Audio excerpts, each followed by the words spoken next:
Now we have Miss Vasundara Kaul ma'am among us. She is also a founding partner, Carpe Diem at Psych Consultancy.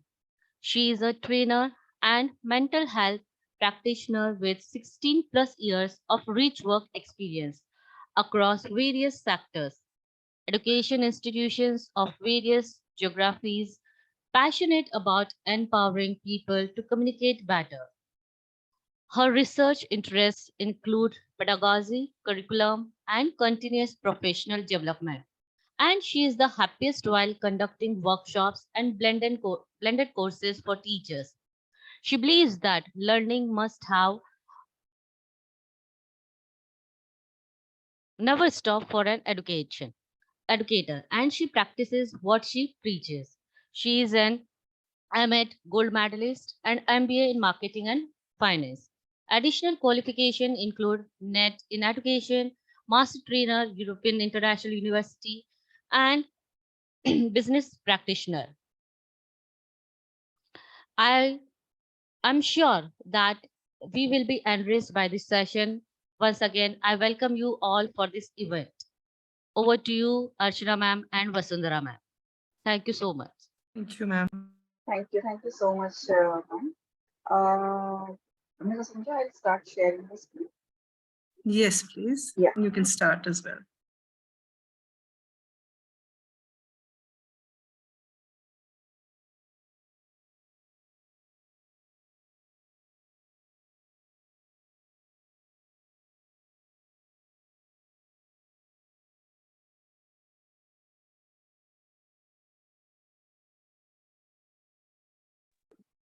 Good morning, everyone.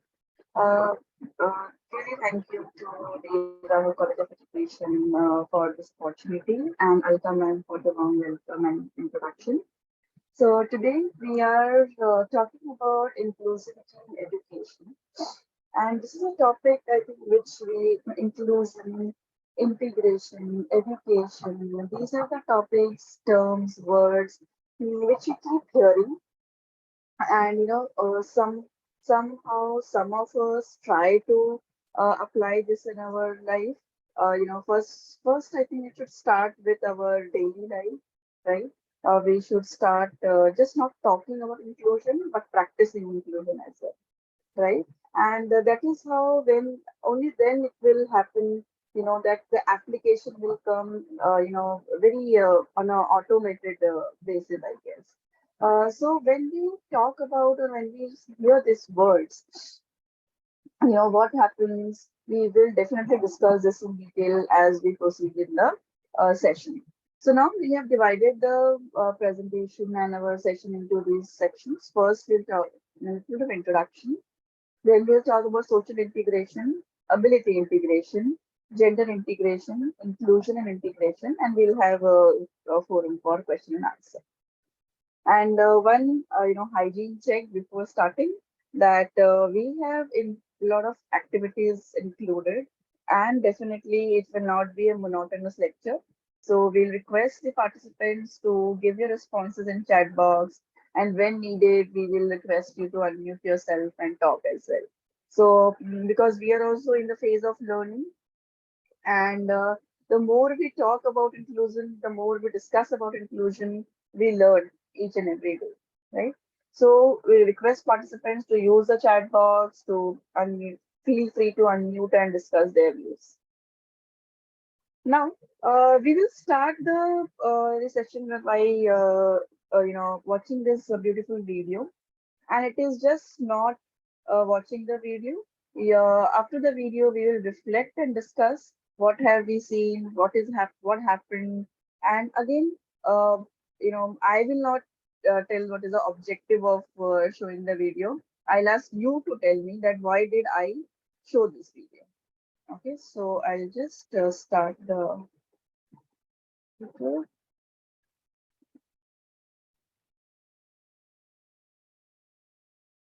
Albert Einstein once said, everybody's a genius, but if you judge a fish by its ability to climb a tree, it will live its whole life believing that it is stupid.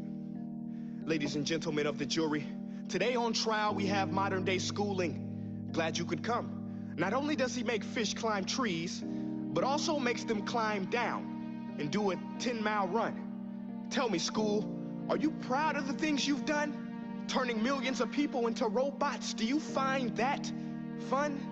Do you realize how many kids relate to that fish? Swimming upstream in class, never finding their gifts, thinking they are stupid, believing they are useless? Well, the time has come, no more excuses. I call school to the stand and accuse him of killing creativity, individuality, and being intellectually abusive. He's an ancient institution that has outlived his usage. So, Your Honor, this concludes my opening statement, and if I may present the evidence of my case, I will prove it. Proceed. Exhibit A. Here's a modern-day phone. Recognize it? Here's a phone from 150 years ago. Big difference, right? Stay with me. Here's a car from today, and here's a car from 150 years ago.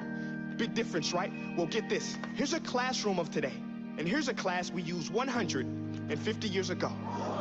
Now, ain't that a shame? In literally more than a century, nothing has changed. Yet you claim to prepare students for the future? But with evidence like that, I must ask, do you prepare students for the future or the past?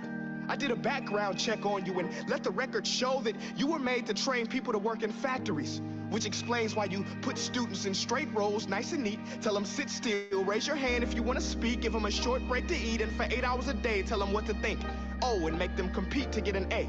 A letter which determines product quality, hence grade A of meat. I get it. Back then, times were different. We all have a past. I myself am no Gandhi. But today, we don't need to make robots zombies. The world has progressed. And now we need people who think creatively, innovatively, critically, independently, with the ability to connect. See, every scientist will tell you that no two brains are the same. And every parent with 2 or more children will confirm that claim. So please explain why you treat students like cookie cutter frames or snapback hats, giving them this one-size-fits-all crap. Watch your language. Sorry, Your Honor, but if a doctor prescribed the exact same medicine to all of his patients, the results will be tragic. So many people would get sick, yet when it comes to school, this is exactly what happens, this educational malpractice, where one teacher stands in front of 20 kids, each one having different strengths, different needs, different gifts, different dreams, and you teach the same thing the same way? That's horrific. Ladies and gentlemen, the defendant should not be acquitted. This may be one of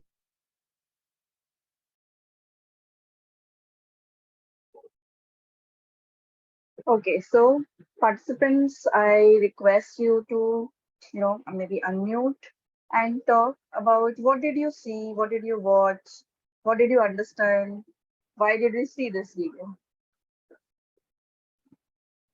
Anyone? And there Hello. is no, yes, ma'am. Please.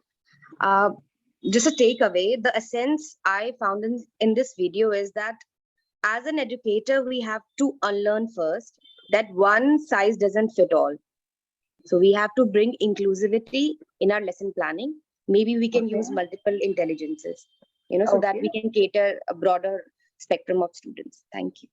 Okay, thank you. Thank you so much, ma'am. Anyone else? Good morning, ma'am. Yes. Yeah, Dr. Megha here. Actually, what I understood from the video is every child in the class is different and everyone has a different talent. Like you cannot say that one student, like every student should be perfect in all the things. Maybe they have different thinking ability, different talent, different thinking capacity. So according to that, teacher need to plan that every child is like, understood, and according to their things, we need to plan how to teach or reach the student. Okay. Thank you so much, Megha ma'am. Anyone else? Ma'am, may I? Yes, ma'am, please. Okay. Very good morning, ma'am, and very thankful to you for this session. Ma'am, more than a question, I am having a concern. Like we have come across these videos and statements that talk about inclusivity and allowing everyone to be judged as per their abilities. But will it really help them once they step out of the school and enter the society? Is the society going to be so kind to them? We will be kind to them as teachers. Whatever you like, you do. Whatever you are interested in, you do. But will the society also help? Will they help them in earning their livelihoods the way they should be? Okay, I think, ma'am, as we will move towards and we progress in the session, you will hopefully will able to give you answer to this as well, Yes. because the whole concept of inclusion is definitely not to be kind, right? And we Hmm. will definitely move towards it, and when we will discuss this in detail All towards right, ma'am. different sections, you will hopefully will get answer to this. Fair Thank you enough, so ma'am. much for Thank raising you. the concern, Fatima. Thank Thank you, you ma'am. so much. Thank you. Thank you, ma'am. Thank you, ma'am. So definitely like all the participants have mentioned and understood that the whole essence of the video and the way it has come up, that everything has been upgraded, right? Our if we see around, our ways of going out, our ways of our transportation, our communication process, this online session, sitting in different cities we are attending, so everything has been updated, right? But again, has our classroom changed? Do we see change in that? Maybe yes, maybe 10%, 20%, maybe 30%, right? But have we changed from the, like, we have definitely progressed from a landline to a smartphone, right? But have we definitely changed to smart classes, right?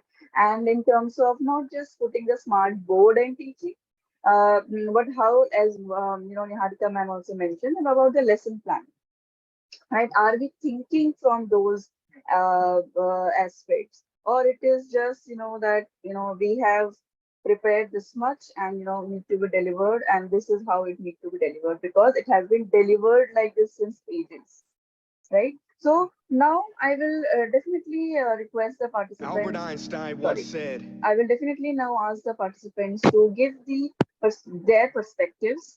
Okay, what do you think? How can we change? How can we bring change in our classroom? What are the aspects? What are the parameters that in what way we can bring change in our classroom? I'll request you to give your answers in the chat box.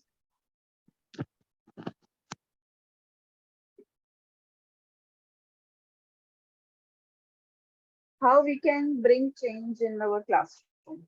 And first of all, you also need to reflect and question yourself that does my classroom require a change? Okay, that's the first question, I think. Does my classroom require a change? If yes, then how I can bring that change? Multiple resources, different methods to teach can be adopted. Okay, to begin with a different, to begin with, we can have a different classroom setup. Okay, teachers you must first identify the learning outcomes that are actually needed for the content. Okay,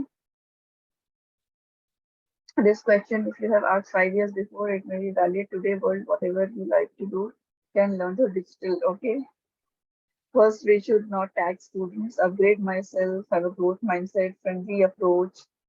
Play way method of teaching. Okay, so teachers, I think very good responses. But now, if I request, if we can filter it down, okay, to parameters. Okay, like all these goals, I will achieve these goals, and there need to be like 3 4 parameters through which I will reach this goal, or these are the my ways how will I reach to that goal. Methods. Need based curriculum. Okay, thank you. We can use ICT methods. Beautiful. What else?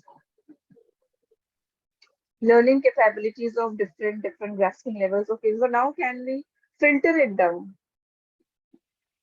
Like, okay, maybe I will introduce, or maybe I will work on these 3 levels. Maybe I'll work in this 4 levels, and everything comes under that.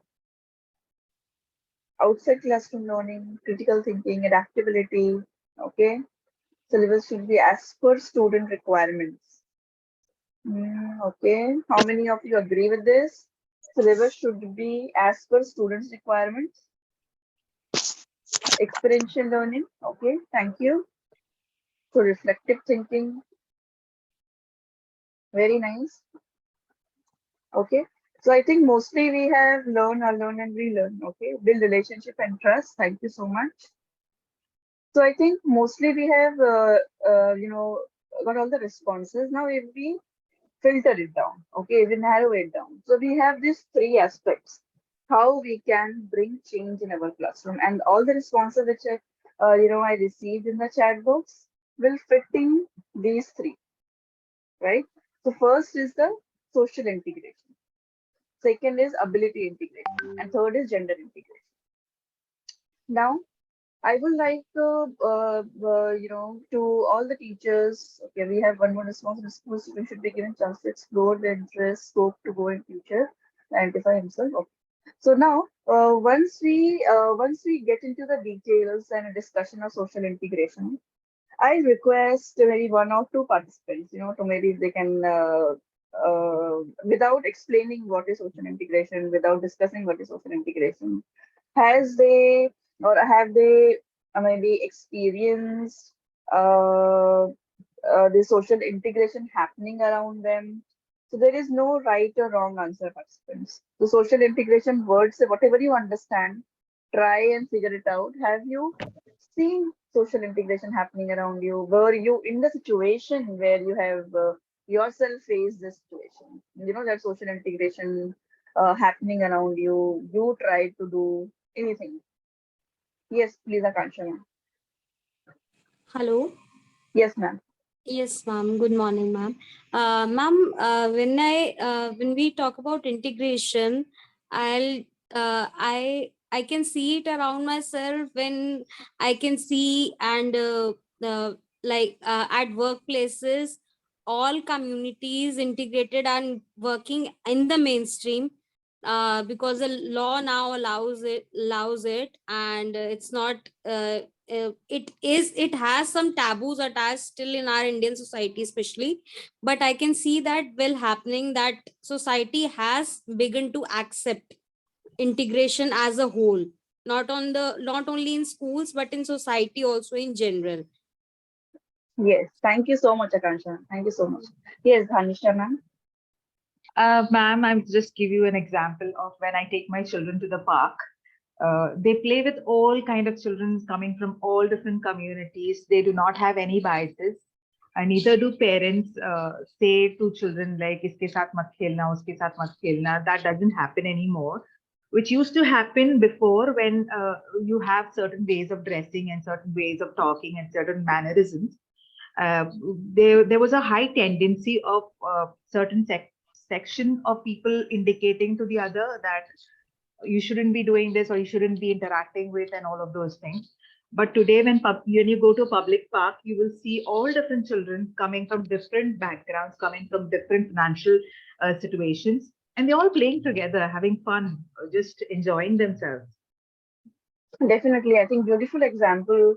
In the when we go to play areas, we see social integration in a beautiful way, right? And as a power of social media so strong, I would say that one very small thing, you must all have noticed that there's this trend, this some viral or post got very viral video that kachra wala ko you should say safai wala, right? And what is that? That is a step towards social integration, right? Because that is a person who is cleaning our society. So why we are calling that person a sweeper or a kachra wala, right? We should call them safai wala.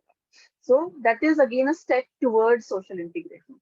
So now when we're talking about society, classroom again plays a very important role in towards society. So now we will move forward and first of all, do we really require social integration? Is social integration required in our classroom? Is social integration required in our school? And yeah, we have some responses, I guess. Yes, it is required. Everyone is agreeing to it. Now, why do we require it? I just need maybe two people to contribute. Good morning, ma'am. This is Shilpa here. Yes, ma'am. Good morning. Ma'am, we have a rich history, but we have a history marred with class distinction, caste distinction, and we have varied and diverse students coming from different backgrounds. And that is the precise reason why we need social integration, I feel.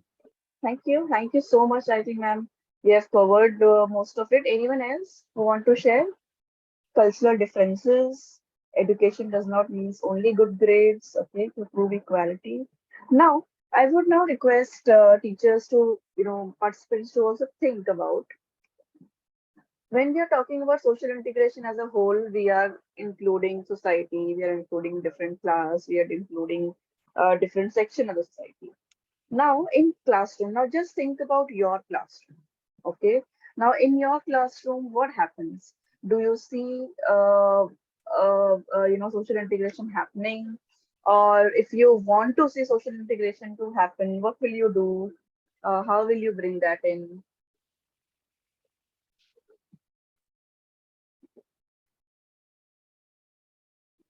Just think about your classroom.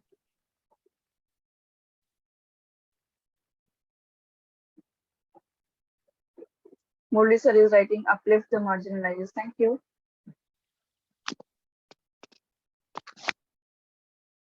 And if we don't focus on social integration, what could be the repercussions? What will be the consequences?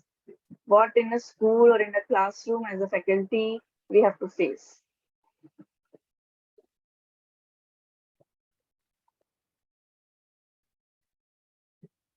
I think Dhanisha ma'am has raised her hand. Oh, sorry, Dhanisha. Sorry.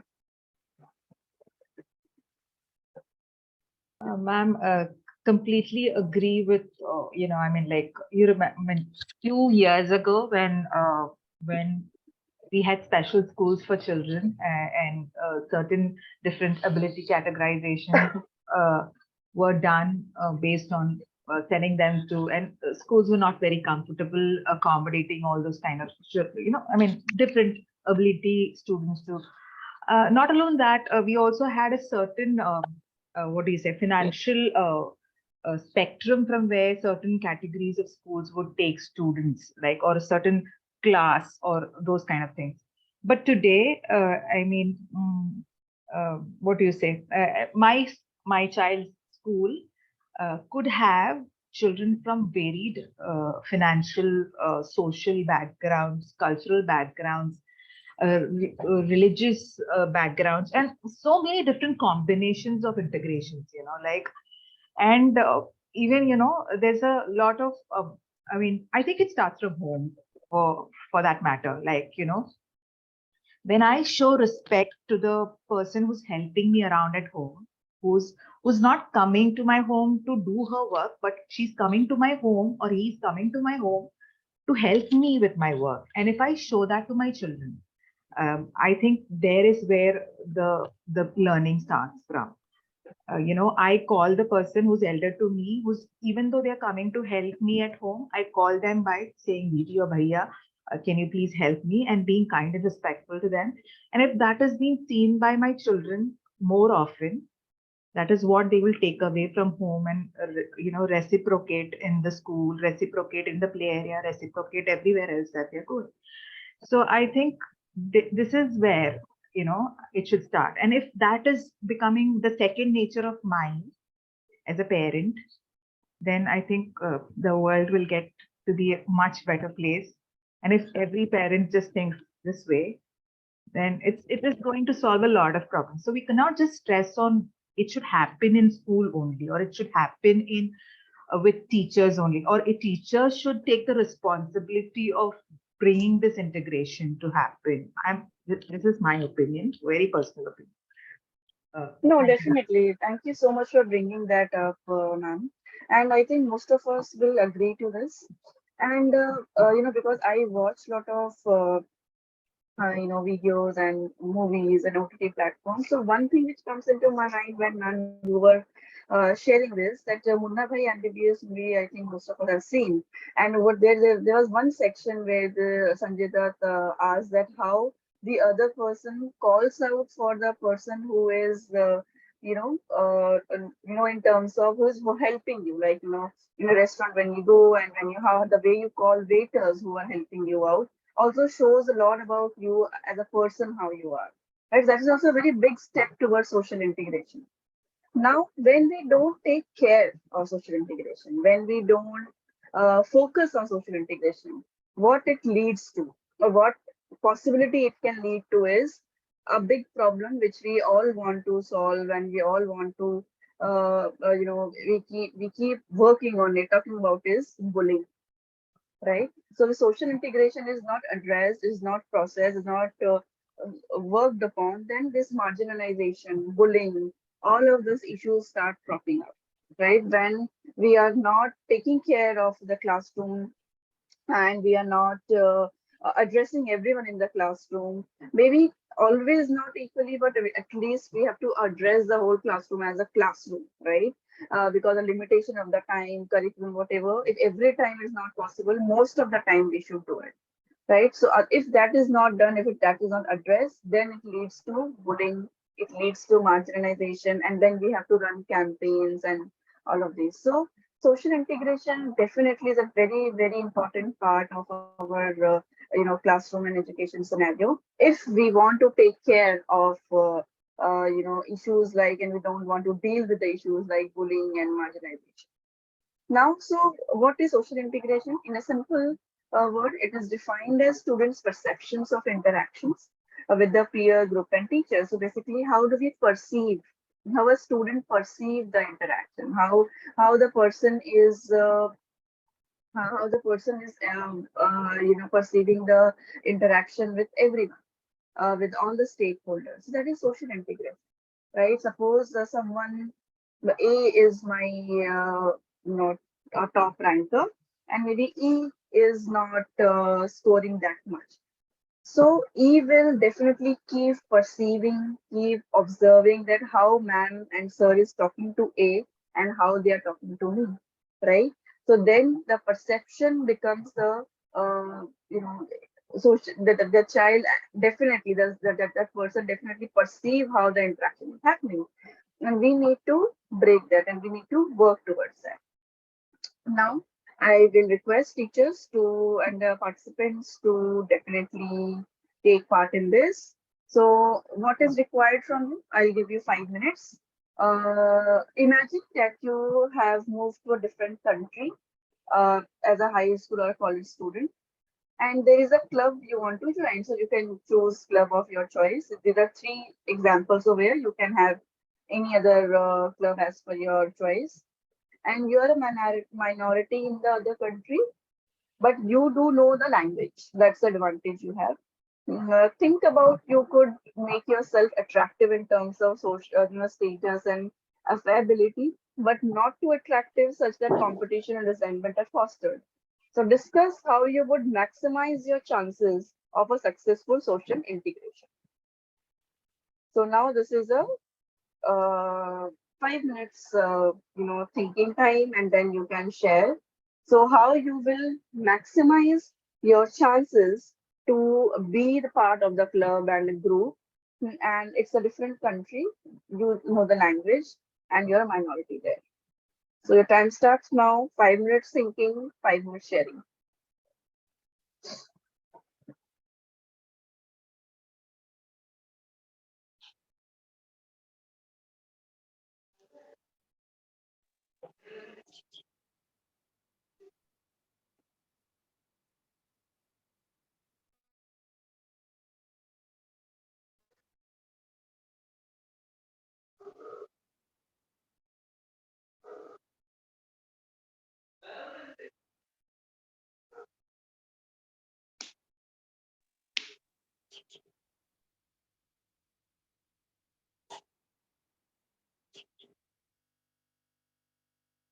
Yes, ma'am.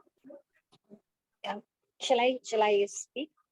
Ma'am, 2 minutes. Let everyone Yes. also. Sure, definitely.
Okay, teachers, last minute, everyone, and then we'll start sharing. So you can start take your hand raise, and then we can ask, invite people to share their opinions.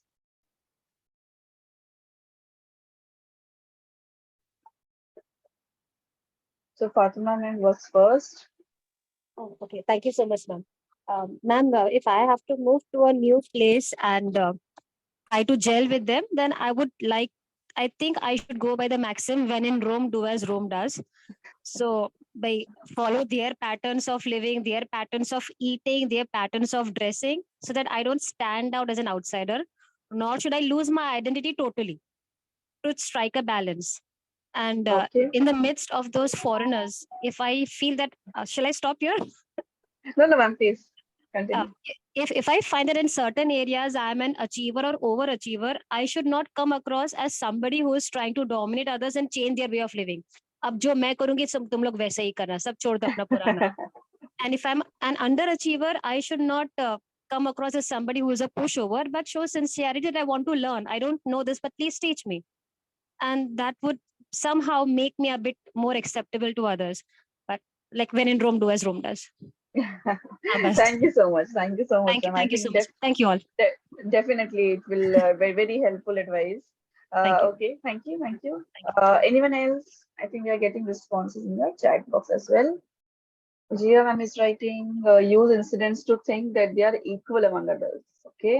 Ma'am, Dr. Meghrani Giri Yes, ma'am. has raised her hand. Yes, ma'am. Please go ahead, Dr. Meghani.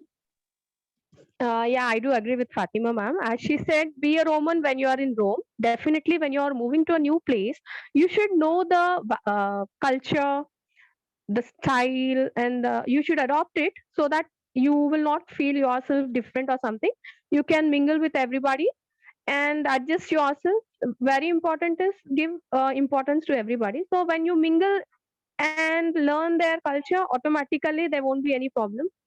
So in any group, you need to understand everybody and adjust according to that sometimes. Ah, nice. Very nice. Thank you so much. Okay. So I want maybe one or two more responses. Then it will be some interesting and fun elements also, participants. What happened? I was looking for some funny and interesting as well as. So yes, participants, be more, funny also. We can add humor, we can add, other strategies also, which maybe, we have not, we are thinking as educators, but not thinking as student also. Imagine your classroom, and the scenario is given to your class, your students. What all they will come up with to be the part of the group. Students will come up with all possible ideas, right? Everything is accepted. Yes, Divya ma'am, please.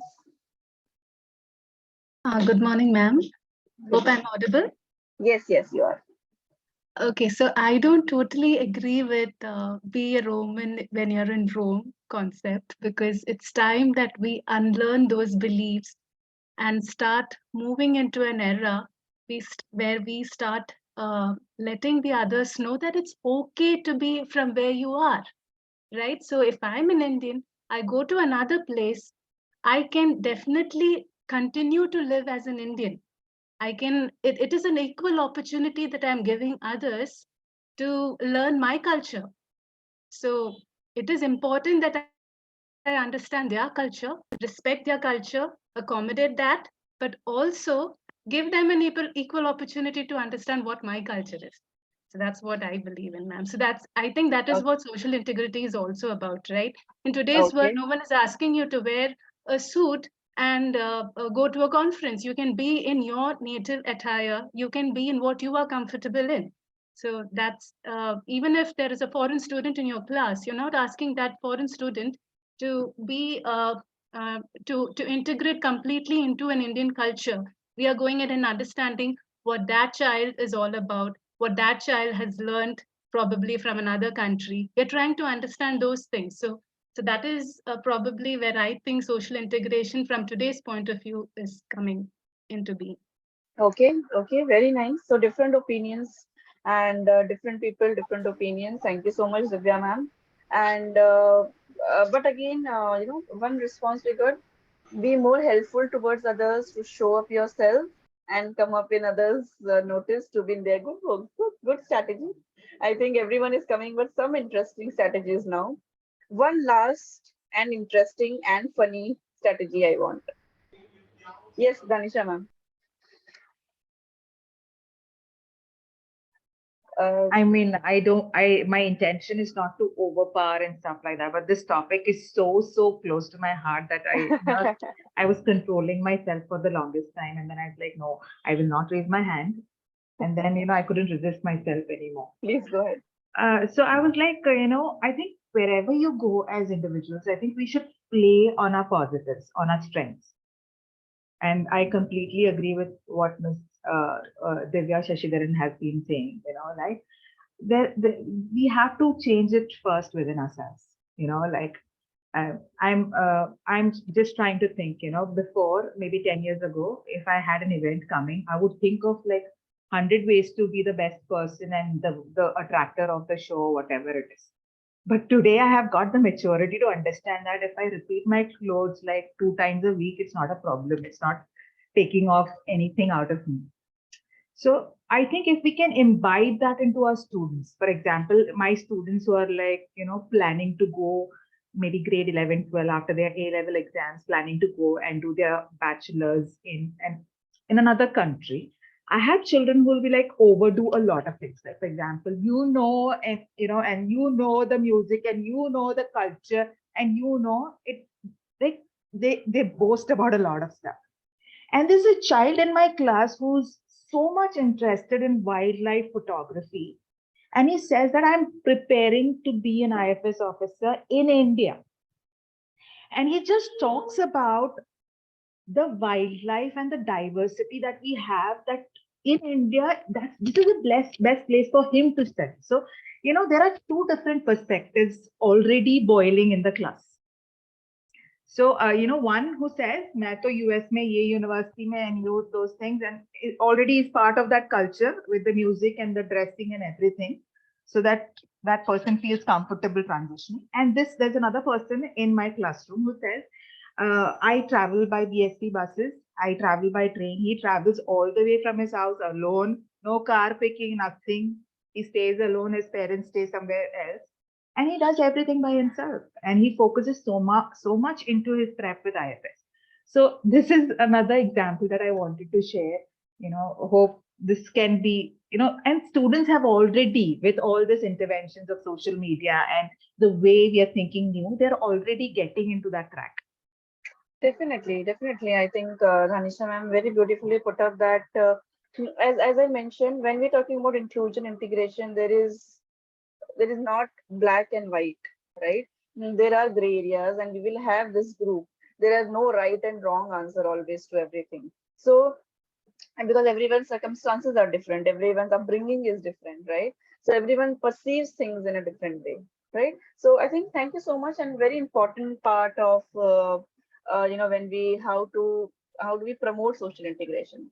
And we have some interesting answers coming in chat box. So Niharika ma'am and Fatima agrees that we can buy food to the group so that we can be the part of the group easily, right? Because definitely food is a common binder, and we can relate, connect. Then technology has narrowed the world for us, and most of are more accepting the comparatively. So definitely, because now people know, the more people are knowing about each other culture, they're accepting, there are student exchange programs happening. So all of these are again a step towards social integration. I think try to, and Murali sir is writing that, try to keep our emotional intelligence balanced and uh, try to put ourselves in their shoes, give compliments, be polite, use more non-verbal communication. Thank you so much. Thank you so much. I think well done in the activity, and the responses, the way it has come up, has covered almost all the aspects of the social integration. So I'll go back to the side. Yes. Now, The next part, which why we did this activity was of talking about the when we're talking about integration, it has two aspects: system integration, where it comes about economic, political, social, and trustee. Now, in detail, we will discuss about social integration. So, as we did the activity, most of the responses, if you see, will fall under these four parameters. First is the cultural adaptation, right? Most of us have written that we people come from different cultures, so they have we learn from them their knowledge, their competencies, human capital, resources, all of that. Next is positioning, right? So there, every culture, every country, every group, every community, every person have their own position, right, chances, acceptance, and definitely an institution and political capital we bring with us. Then interaction. So the as Murli sir also mentioned about non-verbal communication, networking, positioning. We have a social networking happening, capital networking, cultural networking. So this inter-school, inter-college, cultural programs gives a lot of opportunity for everyone to know about each other's culture, interact with different people, group of different people, and then the identification, values. What are my values? What are my beliefs? So when we have this kind of soft skill trainings happening, so there we understand about the values, the belief systems, and definitely interest areas of each other. So what I am interested in, what other person is interested in, what my classroom common interest is, what my group common interest is. So those part becomes the important element in the identification. So when we talk about social integration, it's just not accepting different people from different culture or different community. It is about these four parameters also. I believe in social integration, and I allowed my classroom. I accepted my classroom in my classroom people from different culture, community, XYZ, abilities, everything. But if I don't allow them to interact, what is the point, right? If I don't plan my lesson plan accordingly that they get the opportunity to explore and interact, then there is no point of inviting people from different areas, right? And different people with different values. If I don't know what are the belief systems, what is the interest area, what are their rights, what is their positions, then there is no point of talking about social integration, right? So social integration is everything, related to culture adaptation. We have to start from culture adaptation till, when, you go broader from culture, you come to position, you come to interaction, and then you come to an individual. Then we talk about identification. So that is all about social integration. And the way we have discussed it in our classroom, how does it go? Now, one word which has come up during the interaction was transition, right? So we all have been through a lot in our school. From first we were in pre-primary, then primary, then middle school. So from primary to middle there was a transition. From middle to high school there was a transition, right? So there were a lot of expectations by teacher, and I think post COVID, there is a lot of post COVID, there is a lot of change in terms of how we are delivering, how we are studying, how we are teaching, right? So the cell phones and technology has, taken over a lot, and most of the things are available online. Now I want to understand from participants that in the school time, there was a lot of transition you have observed, right, from the primary to middle, middle to high, etc. Now, from the high school to college, when the student are coming from high school to college level, first, do you see change in their behavior, right? And I'm not saying that, okay, that you were, because some of you must have observed children closely in school, some of you have observed them in college, some of you have observed others children, going from school to college. So what first of all, do you see any change in their behavior, in their personality? And second, uh, how was this integration happening, from this college life to from the school life to college life?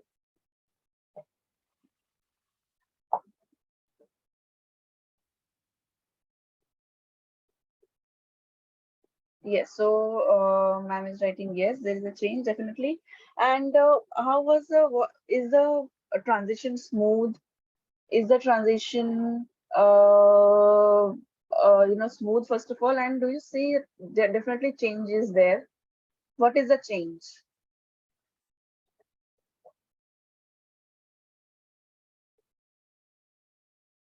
Anyone can unmute and talk. I think we have response. Most of them bloom into more positively assertive people. Okay. And Dr. Meghani is writing not very smooth. I agree with you. And bloom into more positively assertive people. Okay. Change in terms of behavioral, social dynamics, peer pressure. Shivani ma'am is writing they become moody, definitely. But some who did not proper scaffolding lag behind. Okay. I think from they were in school, mostly they are very in a very protective environment, right? Teachers are there to help. There are support staff to help them for everything. And when we go into college, they are like this, right? And they in their school life, they know their class, since X years. But in college, some of them, if they go to different country or in the same country, different city, different state, then definitely it's a big change for them.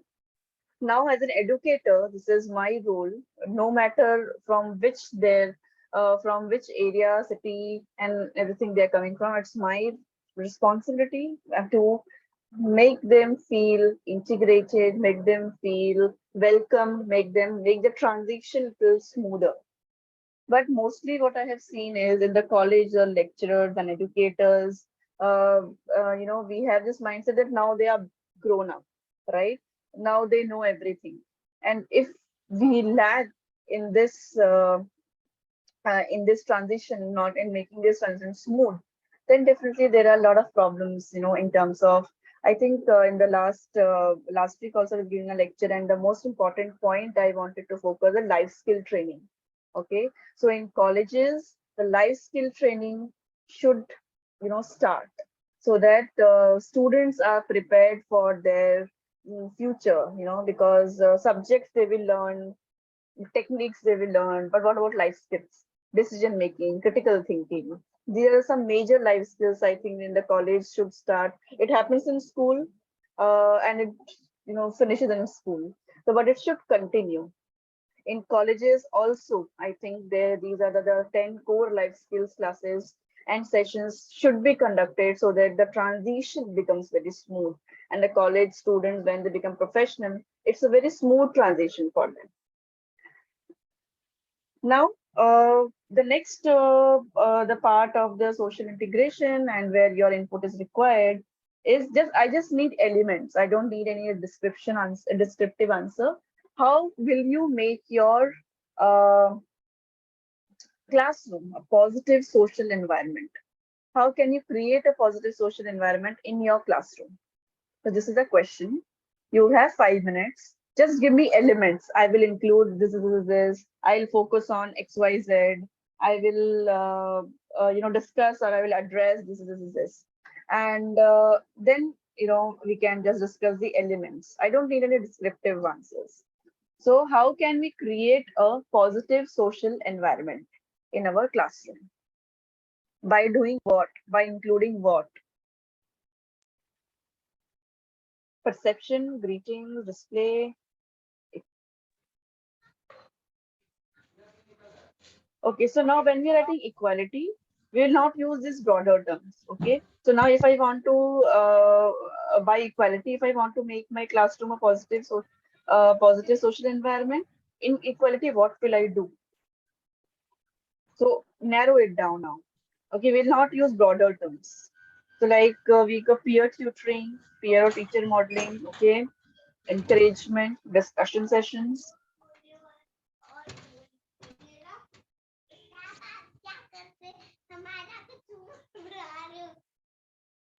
Just narrow it down further. I just need maybe 3 elements from each one of you. 3 elements. Jian, can you just break it down more? Like equity, equality by doing what? What will you do? Hari Devi ma'am has written team project and group discussion. Encourage healthy group discussions. Okay. Equal opportunities.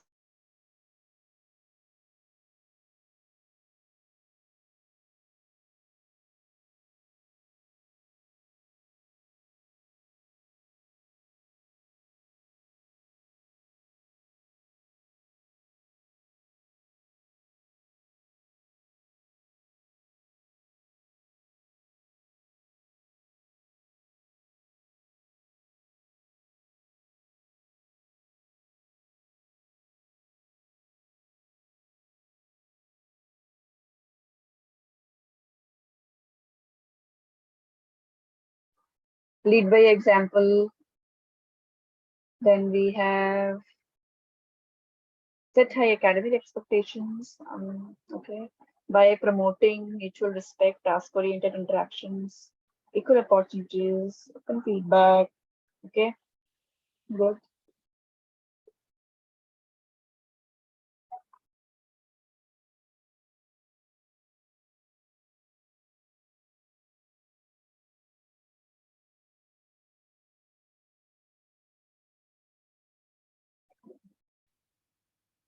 Okay.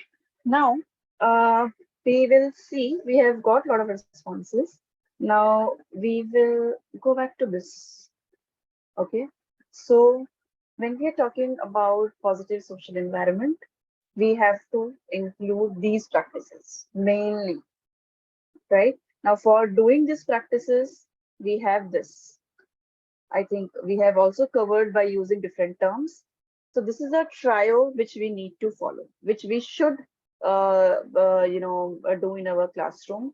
Relationships, when we're talking about communication, interaction, group discussions, all of that, comes in relationships and participation.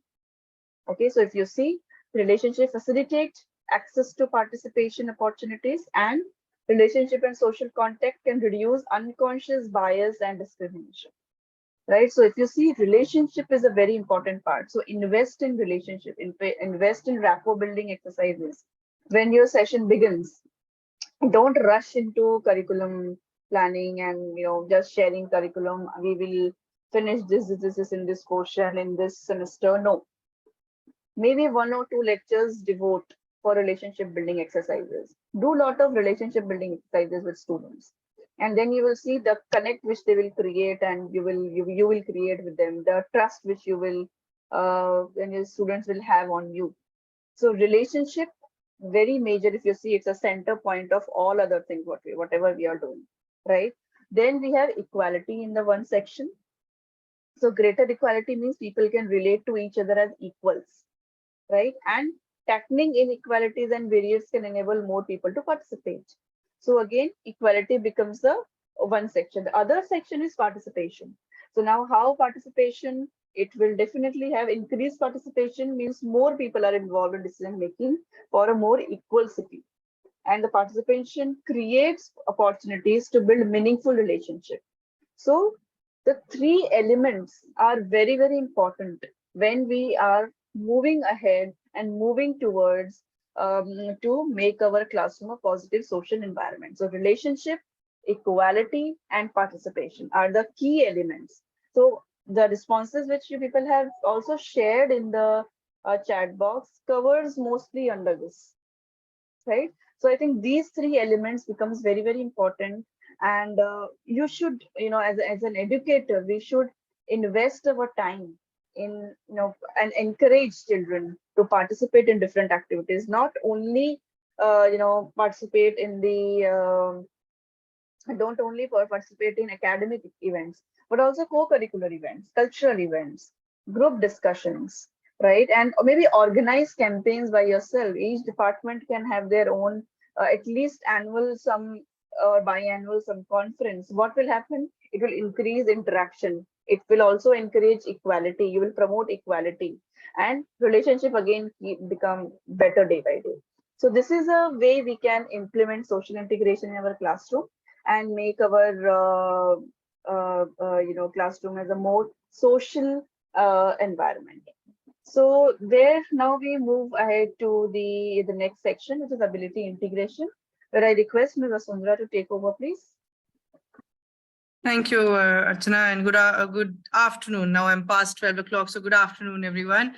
Before I move on to the section on ability integration, let's try and find out, and before I even move on to ability integration, I was listening into everything that Archana was sharing, and also everything in terms of chat, and very interesting input from Divya ma'am and Dhanashri and others coming in of the social integration, and it kind of jogged back my memory to the time that I studied in the primary school, and my father at that time was posted in Bhutan. So 5 years of my primary school education was in Bhutan. All right. Now, anyone who's familiar with Bhutan, has been to Bhutan, traveled to Bhutan, knows anything about Bhutan and what they're known for, like what's the most famous thing that they are known for, apart from the food, of course. I think, like, I'm a foodie, so I'll tell you, imadachi is, yes, Dhanisha ma'am. I think the green economy. Okay, the green economy, and I have people coming in chat as well. Thank you. And I'll help you out. I'll not ask you all the questions, right? I will request all other participants to be participative as well. So shrines, happiness index is what Dr. Pawar said. And really, that's the piece I'm looking at. So happiness, yes, culture. Why are they so happy? Do you inherently know? So I've lived there. So I have my own version to the story. But do any of you know culturally, why are they such a happy nation? Why are they so high on the happiness index? Does anyone know that? This first-hand information. Huh? This is after staying there for 5 years. Basic needs are met. Okay. Think a little broader. Let's figure out what else you can think of. Less expectations. All right. Being together. Yes, Dr. Megharani. Sorry if I'm mispronouncing your name. Can I, Megharani, right? Yeah. So Dr. Megharani, absolutely. So one of the commonalities, and this is really at its absolute grassroots level. There is no caste system. Okay.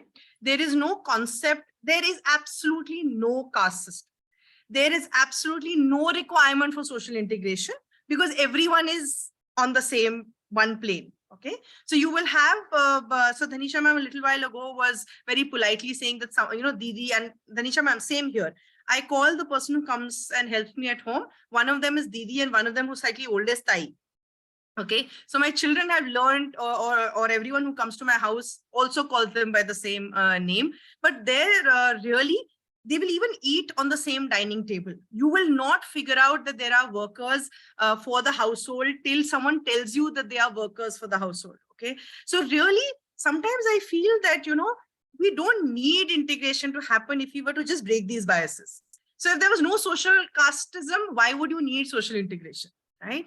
But one of the places where you do need integration to happen is the ability integration, because there are differences. Right? Social integration is created by us. Right? Someone is rich, someone is poor, someone belongs to this city, someone is underdeveloped country, overdeveloped country, all of that. Yes, absolutely, Akanksha ma'am. I wish we could inspire ourselves by that. So I couldn't agree more. But something that is at core different for all of us, so we are about 114 of us in this room, is ability. Right? So which means that there is a difference in ability in the 114 of us. Now, before I move on, and I'll request Archana to just unshare the presentation for just a minute or so. We're going to request the group here to showcase a few of their abilities. Okay. Do I have any singers in the room? You can just show of hands, singers in the room, like very proud singers. Bathroom singer is also okay. Huh? I'm quite a bathroom singer myself. So I'm okay with bathroom singer. Janice ma'am, all right, Dr. Megharani, Divya ma'am, Sarita ma'am. Oh, lots of singers in the room. Huge number of singers in the room. All right. So any of you who would want to and feel happy enough to give us 1-2 lines and sing 1 or 2 lines? And I know some of you will be very, ustad variety. So you will want the harmonium and the piano and the accompanying instruments. But anyone who's okay to sing 2 lines online? I am ready. I would. Okay. Thank you, Sarita ma'am. So Sarita ma'am, 2 lines, please. Thank you so much. And after Sarita ma'am, we'll maybe take one more person who will showcase ability to sing. Yes, Sarita ma'am. Hello everyone, this is Sarita Almeida, principal of Mother Mary's English High School. I would like to sing 2 lines. दूर ज्ञान के हो अंधेरे, तू हमें ज्ञान की रोशनी दे, हर बुराई से बचते रहे हम, जितनी भी दे भले जिंदगी दे, बैर होना किसी का किसी से, भावना मन में बदले की होना. Thank you. Thank you so much, Sarita ma'am, and goosebumps, literally. I wish I was seeing you live and I can pay tickets for that voice. Lovely, lovely, beautiful. Thank you so much, ma'am. And beautiful setting to what we're going to be discussing as well. Any one other person who's now enthused to do some singing? And some who may say, oh my God, that was too good. So let's put our hands down, but that's okay. That's fine. Like, you know, like difference in ability is what we are talking about. Any rappers in the room, anyone else who's willing to sing? And so, meanwhile, Sarita ma'am, you can see the pouring love in the chat for you. Anyone else who will volunteer to sing 2 lines? May I? Yes, Shilpa ma'am, please. जब कोई बात बिगड़ जाए, जब कोई मुश्किल पड़ जाए, तुम देना साथ मेरा, ओ हमनवा. Thank you. Superb. Thank you so much. Thank you so much. All right. Since Megha ma'am, Dr. Megha, you still have your hands up. 1 line from you. No, ma'am. Actually, it's not for singing. Sorry, I think it's by mistake. Okay, no problem. No problem at all. All right. So now, really awesome singers. Now, for any other ability, any whistlers in the room? Anyone who can whistle, play the harmonica, play drums on the table? Anyone who's... Yes, Salka ma'am. Whistling? No. Ma'am, you are talking on mute. You'll have to unmute yourself to talk. I know to play dholak.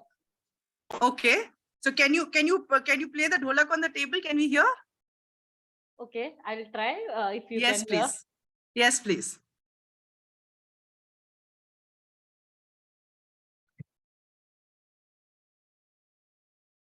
No, I don't think the sound is carrying.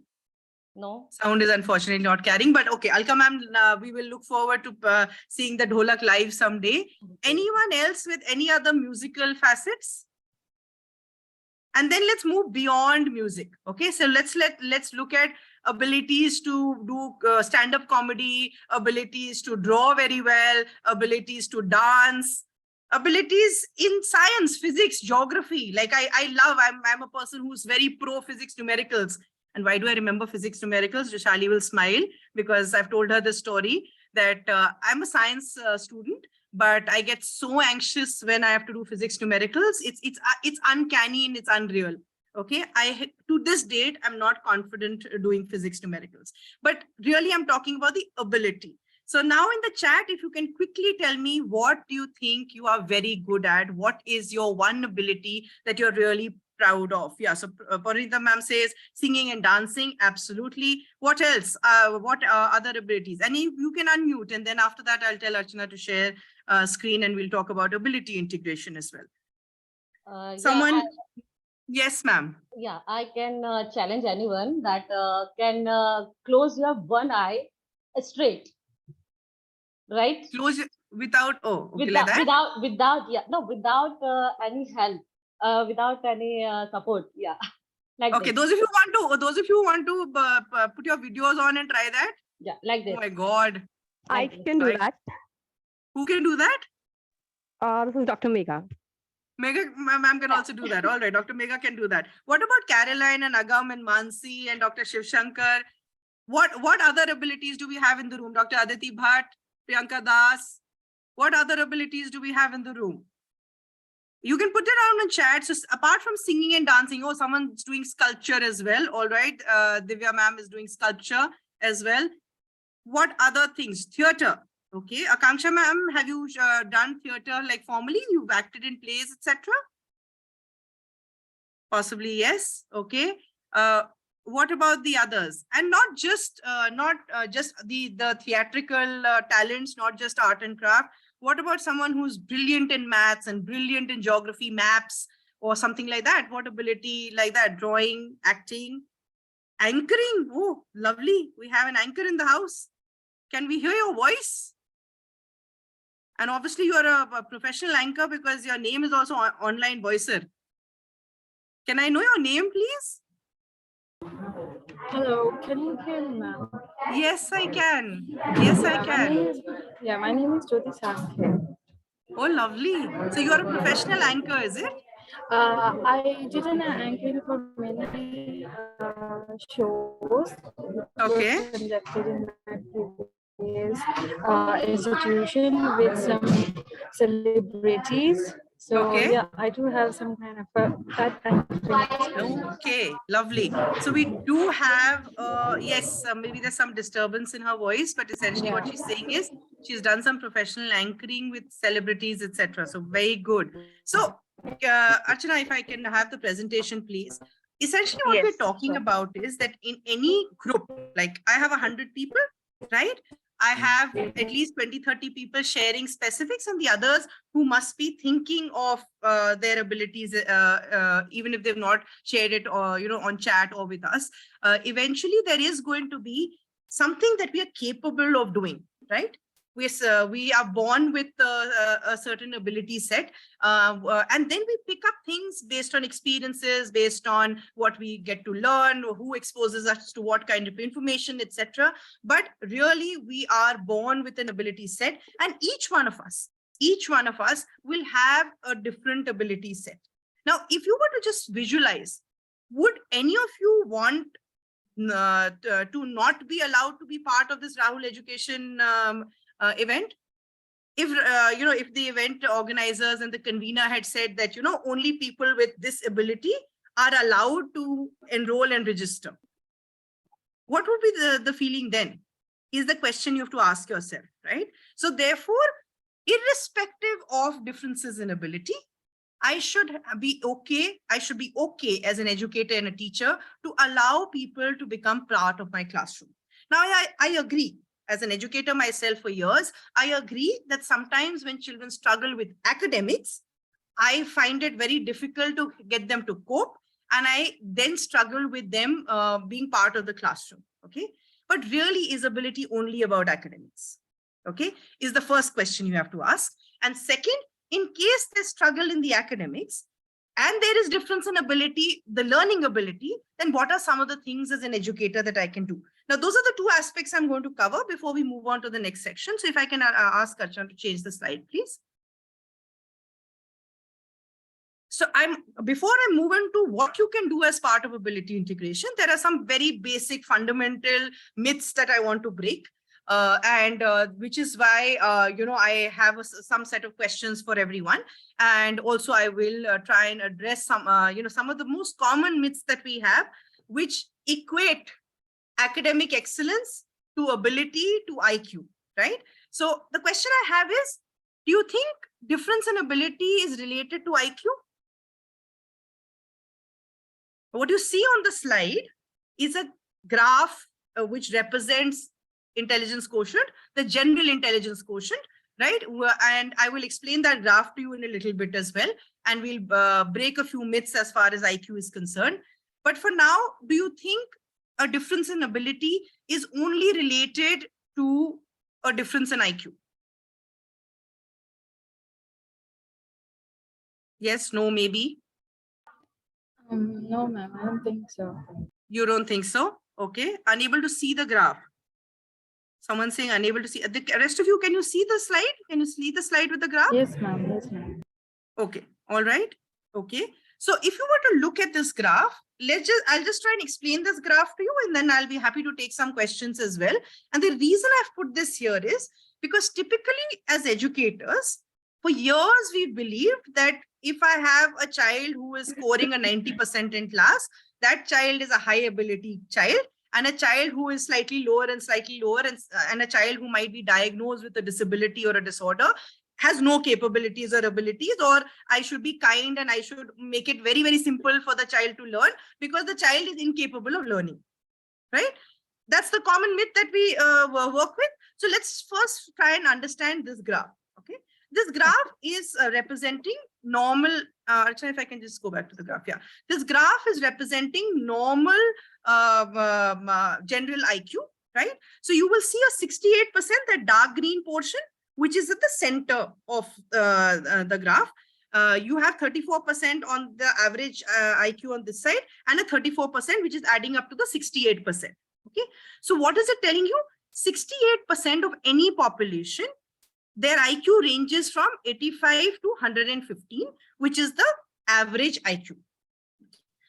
In any education setup, if I have an IQ range between 85 to 115, I will cope with the education system for sure without any difficulty. Okay.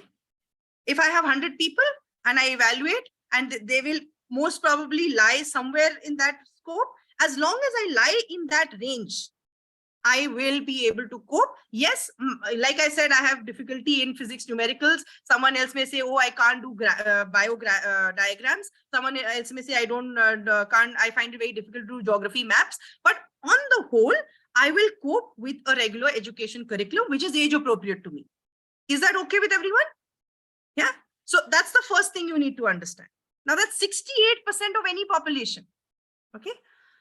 13.5% on the right-hand side, which is the range between 115 to 130. Okay, that is slightly above average IQ. Okay, and 13.5% on this side is slightly below average IQ. The slightly below average IQ, yes, you will see struggle. You will see some children of showing you discontent in the curriculum, discontent in being able to cope with the curriculum, but it is not an impossibility for them to start coping up if they get the right kind of scaffolding. Somewhere in one of the chat messages, I had heard the word scaffolding. So hopefully everyone understands that. If I have supported the child enough with whatever doubts, whatever gaps in understanding, learning, etc., that they had, if I've done that, for sure, they will cope. Okay.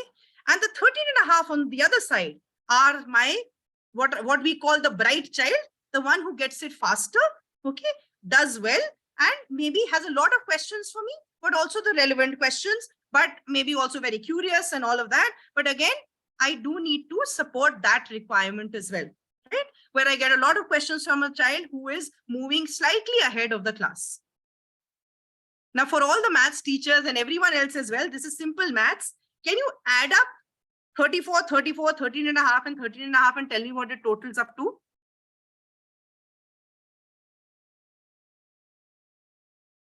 And if any of you have doubts, please ask, okay? Because everything else that I'm going to talk about is going to be on the basis of this graph. So your 34 plus 34 plus 13.5 plus 13.5, what does it total to? 95, okay? Yeah, 95, 96, 95 point something, 96.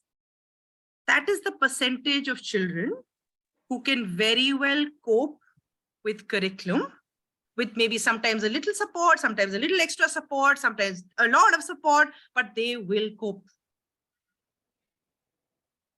So they may have a learning disability. They may come in from a different socioeconomic background. Therefore, language may be a difficulty. As soon as you teach them the language, they'll catch up. They may be children. Megha ma'am, I'll just come back to your question if you have one, right? So they may struggle with certain topics and things like that. As soon as they understand that, they will cope. So you will have children in this entire 96-95 bracket getting any scores between 40%, 50% to all the way up to 96-98%. Okay, but they will all cope with age appropriate curriculum. You only have 2%, which is the ones where you will have cognitive impairment or very low IQ issues, and they will not cope with the curriculum. which means it's only fair to say most children coming into your classroom, there's a way to get them to learn. You may have to just change the way you do it. Okay. You don't need to be kind. They will meet the learning outcome. The only difference is, and I tell everyone this, most of you, if you are from Bombay and if you're from outside as well, from point A to point B these days, what do you use to find out? You use Google Maps. I want to go from point A to point B.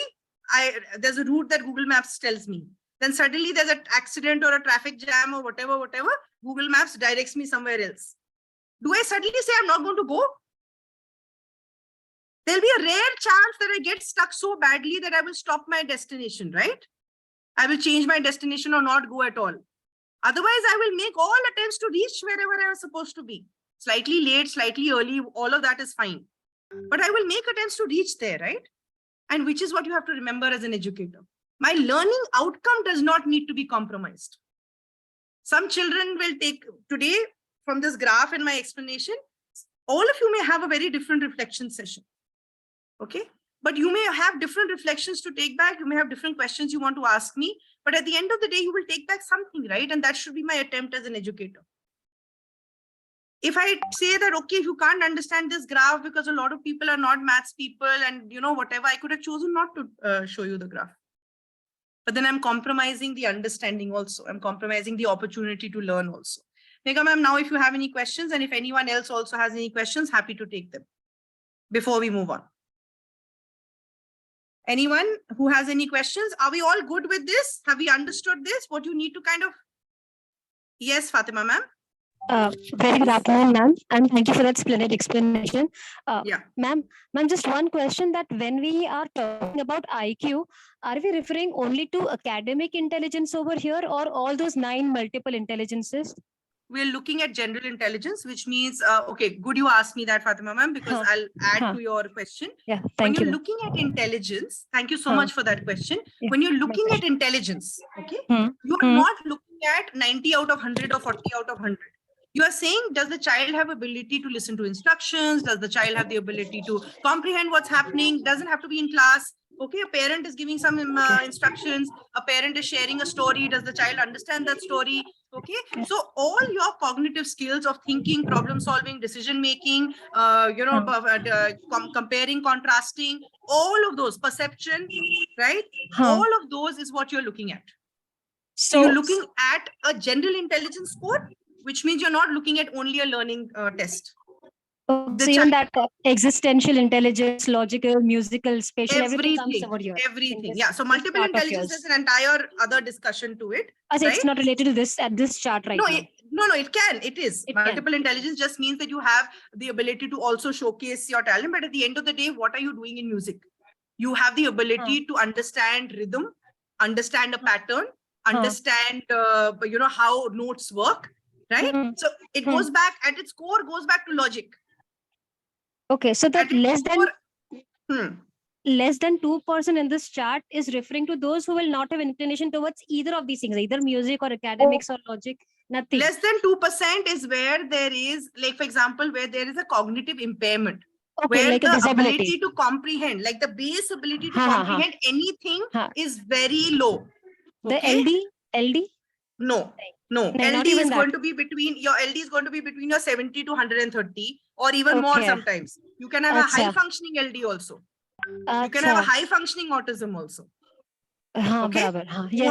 Only that 2% is only where you may have Down syndrome, you may have cognitive impairment, only that. So imagine it's only that percentage in an entire population where, yes, a CBSE, ICSE, IB, IGCSE curriculum will be tough.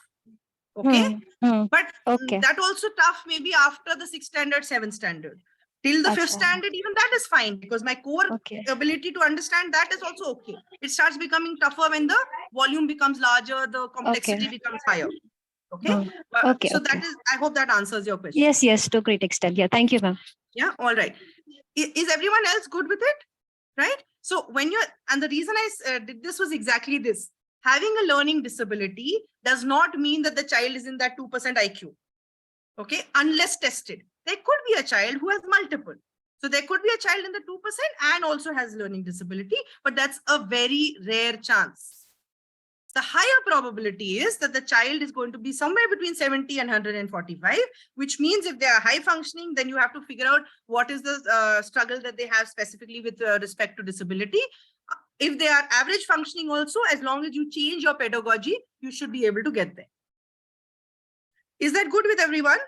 And I hope I haven't confused everyone. I've tried to make this as simple as possible, but I did want everyone to know this because, you know, we use ability and intellect and all of that interchangeably. Can I move on unless anyone has a question? Okay, let's move on. You can come back to questions as well. So then the next question that comes up is there a difference between ability and skills? Right? When I have an ability to sing, like we had some beautiful singing a little while back, can I develop an ability to sing? Maybe not, right? If I don't have the voice, okay? Can I develop the skill of artwork, etc.? I will have to have a basic ability, and the skill can be enhanced by practice, by learning, by getting an art teacher, etc. So the difference is that when I'm talking about an ability set, I'm talking about the natural innate set, right? What am I naturally born with? But then to that, I have to add on skills so that I cope with my environment, right? Those skills are the learned behavior that I take on. The skill of writing, the skill of riding a horse, the skill of cooking, the skill of doing maths, the skill of doing science diagrams, all skills, okay? Including the hard skills, which are the technical skills. And Archana had mentioned a little while back that even soft skills are important, right? The ability to work in a team, the ability to collaborate, all of that. So you have to then understand that when I'm doing ability integration, I also need to keep in mind that I will have differences in people's ability to learn these skills. Therefore, what are the changes I do in the way I present this learning to my student? Right? If I'm teaching the skill of doing a maths question, addition, subtraction, multiplication, division, to me as an adult, oh my God, 4 basic operations, so basic, why are you not getting it? To that child, they're learning it and hearing it for the first time. And if I have a child who has a learning disability, who finds maths processing difficult, then they'll have to learn through a different way. They will not learn through the traditional way at all, because they don't understand abstract concepts. For them, maths has to be made as concrete as possible, right? So that's the relationship between ability and skills. You do need to figure out how is it that I know that a child has learned a skill or not. I do need to be able to quantify it and measure it, which is what, when you do your formative assessments and summative assessments, you will do. Have they learned the skill of doing an addition sum? Have they learned the skill of drawing a bio diagram? Or have they learned grammar? Do they understand prepositions? Whatever is it that you are trying to test. Okay. Let's move on, Archana. Next slide, please. So I just need you to read this. Okay. I just need you to read this and tell me what comes to your mind. What is this data telling you?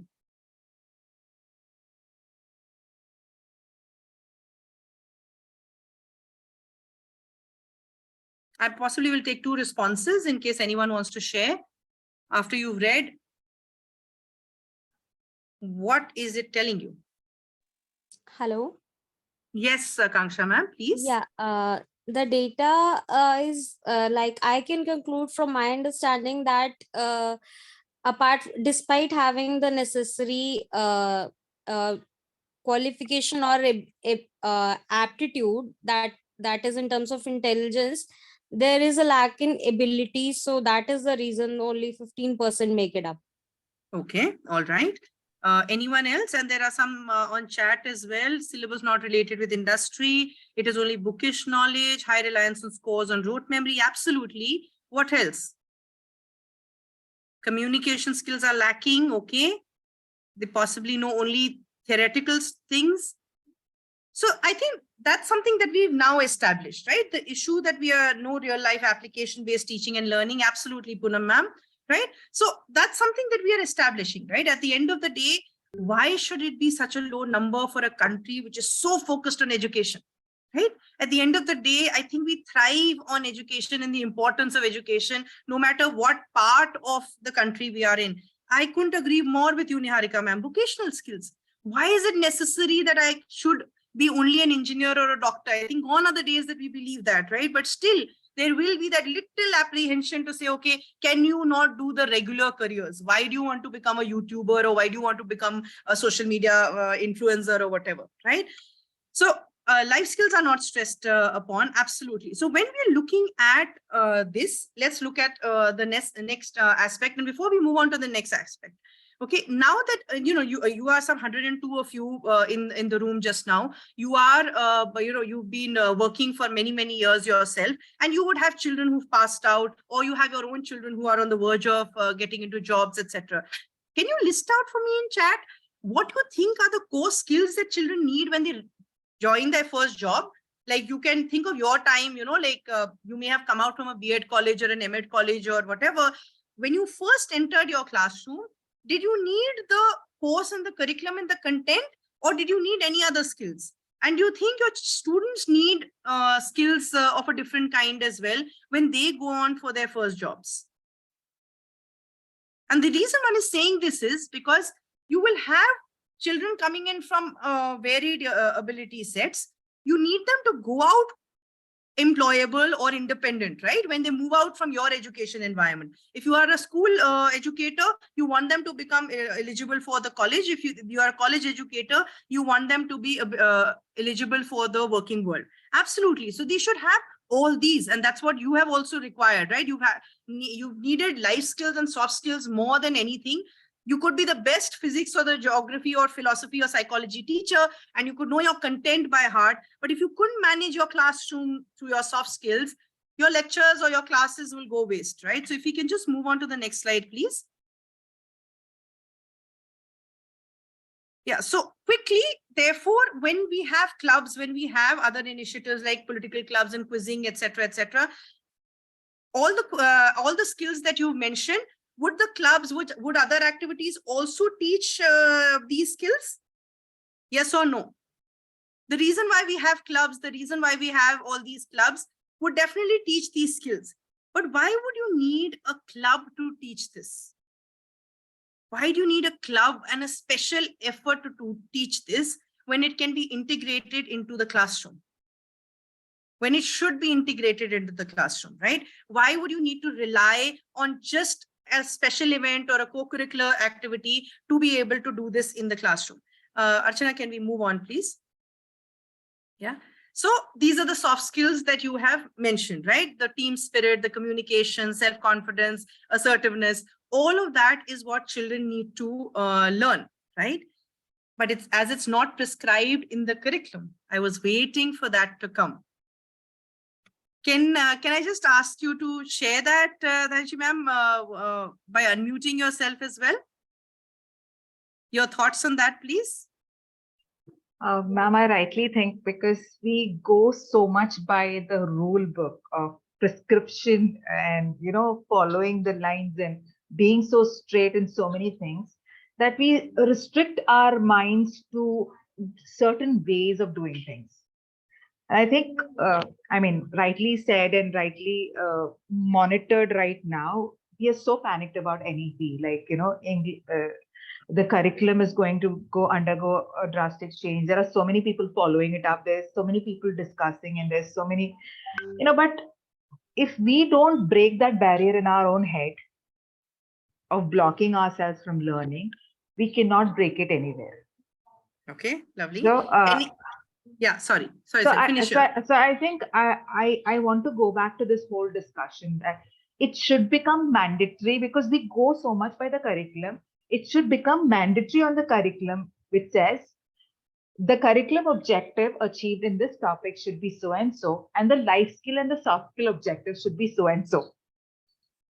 Okay, lovely. Okay, I'm hearing you there. Yeah, and that will clear a lot of things, I guess. Okay. And with that, I'm going to go to Poonam ma'am, but I'm also going to ask everyone to think, okay? Everyone with a hand on their heart to tell me, if there were 100 chapters that they had to study in a particular year, how many of you did 100 on 100 and you did not do subjective study? Okay, How many of you did that? Okay, if there's one person in this class who said, I did from cover to cover and I did all 100 chapters covering all my subjects, I'll lose my next argument. Okay, but till then, do that thinking. I'm going to Poonam ma'am. Yes, Poonam ma'am. Hi, Vasundara. Yes, hi. Amazing discussions happening here, and awesome involving us all here. So what Thank I you. do is, or what I have seen work with my high school students class, be it class 11 or middle school class 9, is involving them in planning the assessment, involving them in planning what they want to learn. Energy for me could be power, energy for someone could be food, energy for someone could be something else. So involving them, having, being open, so having a curriculum, having the what do you say, the administration that allows the teacher, gives the teacher a scope to have these multiple inquiries happening, multiple learnings happening, it works wonderful. So a wholesome curriculum, of course, like Danisha said, it's not in the curriculum. Yes, but who aren't we a part of that? NEP is there, but how are we applying the NEP? How are we taking it to the classes? How are we taking it? Absolutely. Also equal stake. All stakeholders have to take the onus, have to feel the responsibility. And students are the biggest stakeholders, so why not involve them in their planning, in Absolutely. what they want to be assessed, what they think is an assessment? What are the parameters? Is it a score? Is it a celebration icon, emoji? What works for them? They have amazing ways, Oh, of yes. Once we get to ask them, I think like we'll be surprised with the kind of answers they bring onto the table. Yes, so that's what I felt, that we are equally responsible. So bringing on to the table the trust, the having an environment of safety where they can speak. So there was a year when I was just trying every Friday we would have 15. I mean, that was a big stretch considering the importance of completing the curriculum, the course. Asking them, how do you think I rated as a teacher instead of me rating you all the time? What do you think? Oh, you are unfair. You screamed.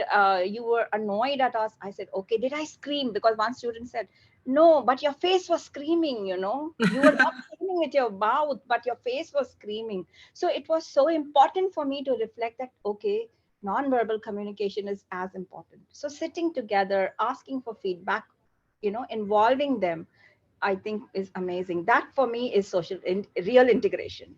Absolutely. So, Danisha ma'am, Poonam ma'am, thank you so much. I think you made my job easier. But if everyone was hearing every word of what the two of them said, one is, yes, it's not in the curriculum. Okay, it's not stated in the curriculum. But what does NEP tell you? What does the curriculum tell you? What does right to education tell you? What does that, that unlike doctors, they have that oath that they take and they're supposed to follow that. I wish educators had that oath, reviewed and whatever every year. Okay. What is it that we as educators need to do? Produce future citizens, right? Do we need to produce people who know physics, numericals, geography, maps, and this, that, and the other? No, they need to be ready for life. They're learning subjects, and unfortunately, we are teaching them subjects in silos. If I'm a physics teacher, I'm saying, okay, I know physics. If I'm a geography teacher, I know geography. But in the real world, subjects don't exist. It's integration of subjects. It's a mixture of subjects that exists, right? If in the real world, I need to know whether I can drive the car or not, there's no test which will give me 100 on 100. Yes, the driving test is there, but do I really know how to drive a car will only be there when I'm sitting in the middle of the road and being able to maneuver through traffic, right? So if I can manage that is when I can pat myself on the back. So theoretically, I have a driving license, okay? I've only driven once in my life because unfortunately, no one trusted me and I didn't trust myself. So on the driving test, I have a score. But do I know how to drive? I'll say no, right? So this, it may not be part of our curriculum, but can we make it and integrate it as part of everything that we learn? Why can a maths teacher not teach empathy? Why can't a maths teacher not teach empathy for another social community? So if I have a word problem which talks about the tribal villages of Madhya Pradesh or the tribal villages of Egypt or whatever, I'm teaching geography, I'm teaching empathy, I'm teaching tribal culture. I could do it. It just requires me to do a little bit of thinking. Now, of course, if we had 6 hours, we could go on this subject, and I could go on, but I don't have 6 hours today. So I'll move on, but I'll leave you with that thought. Okay. It doesn't need to be part of your curriculum. You just need to integrate it and make it a part of everything that you do. Your children have a different ability set, and unless you respond to it, and I loved Poonam ma'am's angry face example, absolutely right. Today I'm feeling all dead and all, and I'm teaching like this. If I did the session like this, you'll be like, oh God, when can we log out of this session? Can't happen, right? So same thing goes for your students. So let's move on. And before I hand over to Archana, just one last concept that I want to do. So things that, if you can just click, Archana. Yes. So why is it that we are saying that different ability sets do need to come into the classroom? Is because every individual will bring in something new to the classroom, right? You will learn from that individual, you will learn from that different culture or that different, person's ability.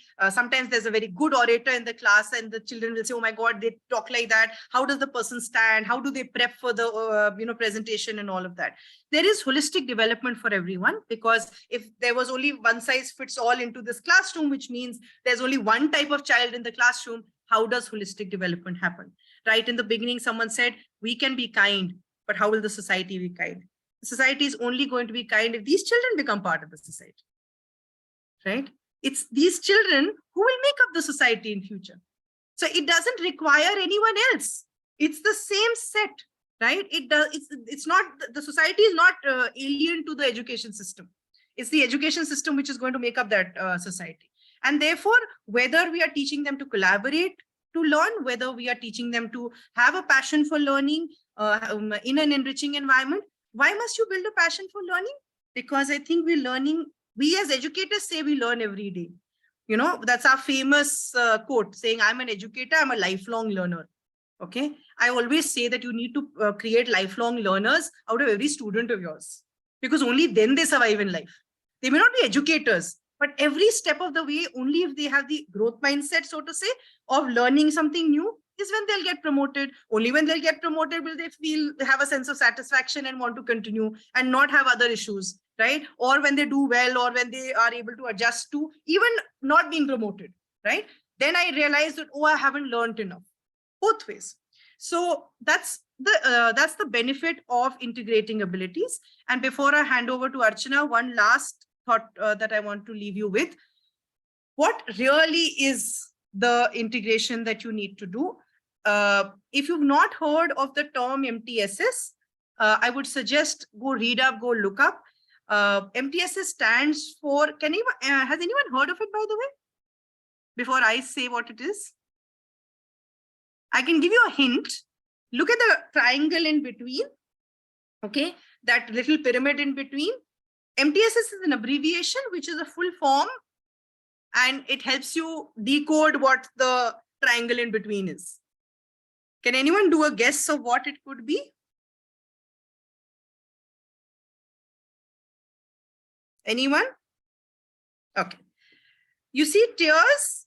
Or someone's already Googled and found something. Very nice, very helpful. Or is that the feedback form? I can't make out. Is that the feedback form, or is that? That's the feedback form, ma'am. That's the feedback form. No problem. We do have half an hour more, right, Dhanisha ma'am? 1:30, na? Yeah. But we have another session for which we have to log in a little bit earlier so that the presenters are also ready now. So okay. So do you want us to finish by 1:15, 1:20? Yeah, at least by 1:10, 1:15, because. Okay, because there's a gender piece also to do. Yeah. So yeah. All right. Okay. So then quickly, multi-tiered systems of support, right? Essentially, when you're looking at the classroom from all levels, you're looking at all children in your classroom. You will look at the children who need a little bit of support, and you will look at children who need a lot more support from all angles, the academic, behavioral, and the social emotional angle as well, right? So that's the piece. And with that, I'll hand over to Archana. Thank you, Vasundara. Thank you so much. So I think we have discussed a lot about, the ability. We started with social and ability. Now the next part which we want to discuss is definitely, will do because of the time constraint. We will discuss it through activity. I'll request everyone to quickly, use the chat box and name the two people, the famous personalities, popular personalities you remember when you see this poster entertainment. Two names which comes into your mind as soon as this reflects.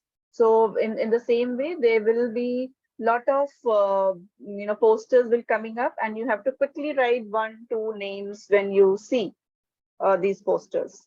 So Pradeep sir has written Kapil Sharma, Johnny Lever, Shah Rukh Khan, Kapil Sharma, Shah Rukh Khan, Amitabh Bachchan, Shah Rukh Khan. I think big Shah Rukh Khan fans, I believe. Amitabh Bachchan.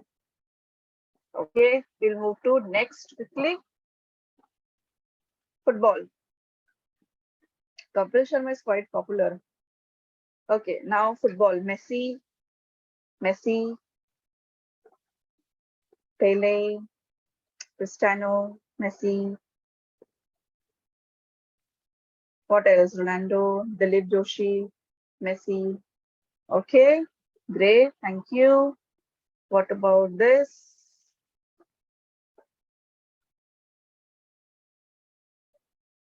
Chef. Sanjeev Kapoor, Sanjeev Kapoor, Sanjeev Kapoor. Okay. What else? Tarla Dalal, Ranveer Baraj, my mom. Great. Thank you, Sridevi ma'am. Sanjeev Kapoor, myself. Thank you. Vidya Balan, Anand, Pankaj Tarla. Very nice. Next. Fashion industry. Yeah, Vikas, how can we miss? Fashion industry, Masaba, Ritu Berry, Priyanka, Manish. Movie, fashion, okay. Kangana, Shantanu. So by fashion industry, I meant to say, dress designing and all of that. So like we have good responses coming in. Prada, okay. What about corporate lawyer? Okay. What else? My brother, great. Kapil Sibbal, okay. Riya Mishra. What about this? Comedy show. I think we got responses in starting for this.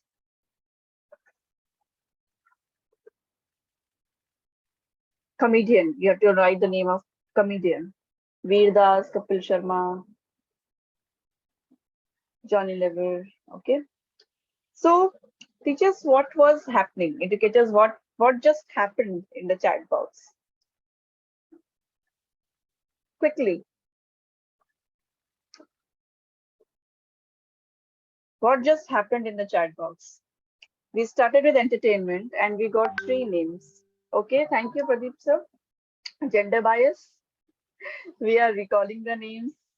So we started with entertainment, ended with comedy, and only the names where we got the women name were in the category of chef once and in the fashion, right? And I think 1 or 2 people have mentioned in corporate law, right? Even the industry which is exposed and explored so much, entertainment, where there are females making a lot of name, Deepika Padukone going to different level. But still, when we talk about the popular, successful names, we write Amitabh Bachchan, we write Kapil Sharma, and we write XYZ. So is it conditioned, or it is just how it is placed or displayed or advertised? In football, have we ever tried to look for successful or a female footballer? We have not even Googled it, I think, most of us, right? And we are just stick with Ronaldo, Messi, and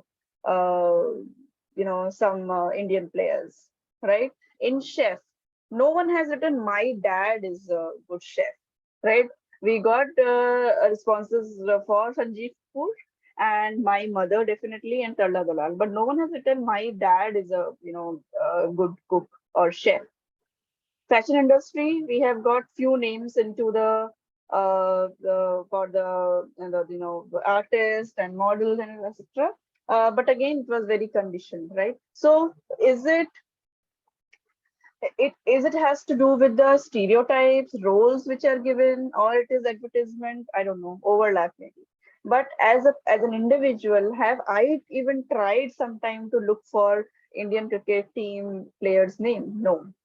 Have I tried to look for, or even if I believe that a female can play a good football, or they have a good career in football? I don't know. I don't know the answer, right? So, does is it media playing a role? I will say no, because there is a lot to do with the co-curricular activities in the school or in the colleges, how they are placed, mainly school, right? So if you see when the co-curricular practices and the activities are planned in the class in the school, how are they done? You know, in 11, 12, if there is a subject called home science, and no boy will want to take home science. Okay, why they cannot take home science? You know, I was having a discussion with Rushali, I think last day, and she mentioned her beautiful experience of in of one or two schools she visited. And she mentioned, you know, that in schools now there are like household chores are being introduced in school for both the genders, for boys and girls both, so that both should learn ironing, both should learn how to take care of themselves, because if they have to live independently, how will they live? Cooking, there are basic life skills. Again, we come back to life skills, right? The basic life skills should be taught to both the genders, and it only the cooking thing will be associated with female gender. The hardcore physical sports or something will be connected to or related to female gender. I don't think these all things. I think these biases need to be stereotyped. Rules should be broken from the school level, right? And then it can move forward. So what all can we do, right? So what all we can do? We can provide equal opportunity. Okay, we can provide equal opportunity to both the genders, avoid socially constructed roles, challenge preconceived notions, right? That if there is a, we have to move a desk in a classroom, uh, what will educator call? Educator will call 4 boys come and do this, right? And there is some, you know, decoration or something related to event or something. What will happen? Girls, why don't you go and contribute or participate? So unconsciously, maybe, it comes out. And why it is happening? Because we have seen it happening since ages. So if you see the picture two, this interviewer is seeing the lady, and the visual image of the because of the gender bias is what, right? And recently I was watching one video. It was an ad of some sweets or something, and beautifully it has shown how the gender stereotype can be broken, right? And need to create welcoming environment. One need to welcome both the genders, give them equal opportunity, and only then there will be a collaboration and there will be a social environment we can create in the classroom. I just want to show one small video, and then we'll move to the next section. Okay.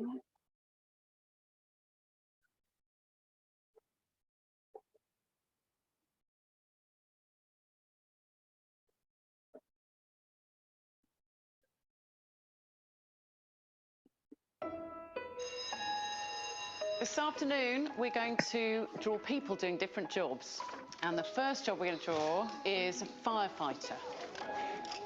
Have a think in your head what a firefighter looks like. What's your firefighter called? Mine's called Firefighter Gary. Firefighter Stan. Firefighter Simon. He's big and strong. He's got a big helmet on. That's brilliant, isn't it? Next, we're going to draw a surgeon. Have you thought of a name for your surgeon? Jim Bob. Jim Bob. He's a brain surgeon. I think he would wear a stethoscope. He gives you medicine. That's his ambulance. Okay, next, we're going to draw a fighter pilot. This is his jet plane. He rescues people. He likes to do stunts in the air and stuff. Okay, now who would like to meet these people for real? Yeah!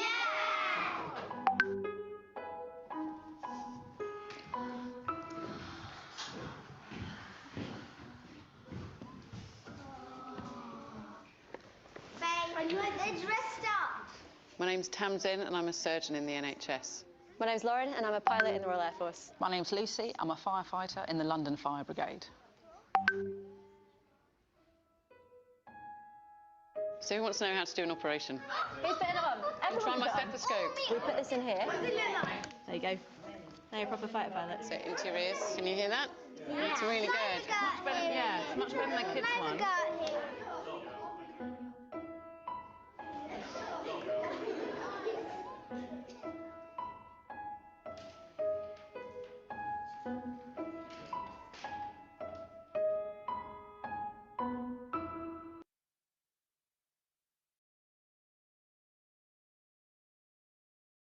So what did we see happening? We have to basically redraw the balance, right? And the same situation I think we have seen in the chat box, right?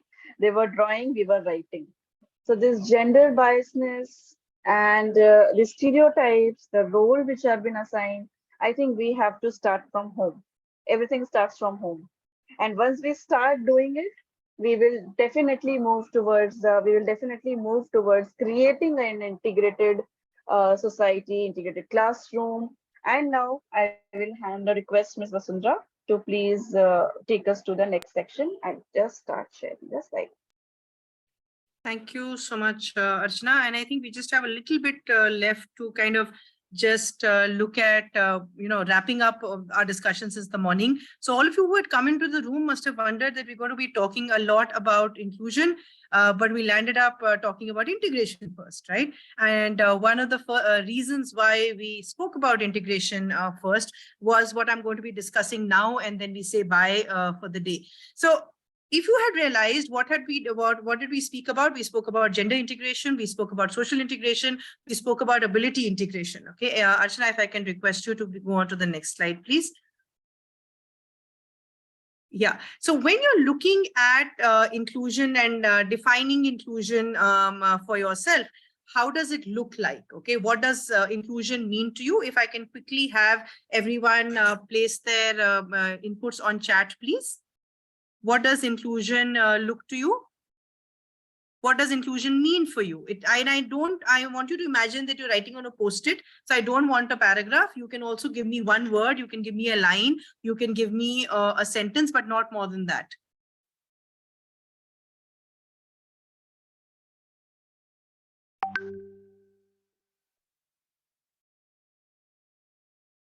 All right, everyone. Acceptance, togetherness, equal opportunities. Okay, what else is inclusion? One world, dynamic, and all of that, right? Equally involved in a group. Is it different from integration? Is the next question you need to answer. Is inclusion different from integration? Does integration lead you on to inclusion, or does inclusion lead you on to integration? Which way does it work? Does integration lead you on to inclusion, or inclusion lead you on to integration? Both go hand in hand. Inclusion leads you on to integration, both ways. All right. Okay. Both ways. It works this way, that way, this way, that way. All right. So theoretically, it doesn't. Okay. And even practically, it doesn't. Exclusion was the time when, we didn't allow people to go into schooling systems for one way or the other. Caste systems, you are a girl, you belong to this community, you are possessed, you are too far away from a school, you had no access to a schooling system. That's exclusion, right?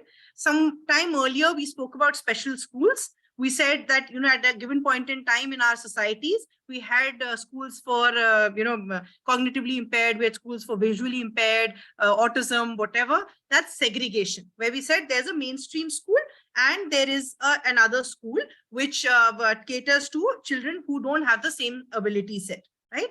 So that's your first two steps, which is very clear to all of us. But I want you to concentrate on integration and inclusion. A lot of us, when we are implementing and we understand, we feel that it is interchangeable, like the way you mentioned in the chat, right? Or inclusion is leading on to integration. But it's the reverse which is true. Integration is when we have placed people who had different characteristics into the same physical environment. So they had a different ability set. We said, come in, you can be part of the same mainstream environment. They were coming from a different social background. We said, please come in. RT is telling you that everyone has the right to education. So everyone from different social statuses should come into the school environment. We had, only boys school and only girls schools. We made them co-educational environments, and we said, okay, gender integration is taking place because both the genders come into the same environment. And now after the law changing, we are also more open to having the LGBT community being spoken about and accepted in our environments, right? So when we're integrating, we're only physically integrating. But we said that we want to be talking about inclusion, which means that acceptance, that sense of belonging, that openness, that trust that all of us were talking about is what is the journey and the actual end result of this entire conversation. Are we actually only integrating, or are we including, is the question that you need to answer. If we are expecting the person who's been integrated to change, to adapt, and say that, the environment has been provided, now adjust, you have the privilege has been provided, now please find a place for yourself and be accepted in the environment, that's only integration. If we say that the system is going to change, we are going to change, pedagogies are going to change, because you are going to be taken in not as Romans Romans do, but really as who you are. So you are Vasundara, you remain Vasundara, you're Fatima, you're Poonam, you're Surya, you're whoever, right? You are who you are.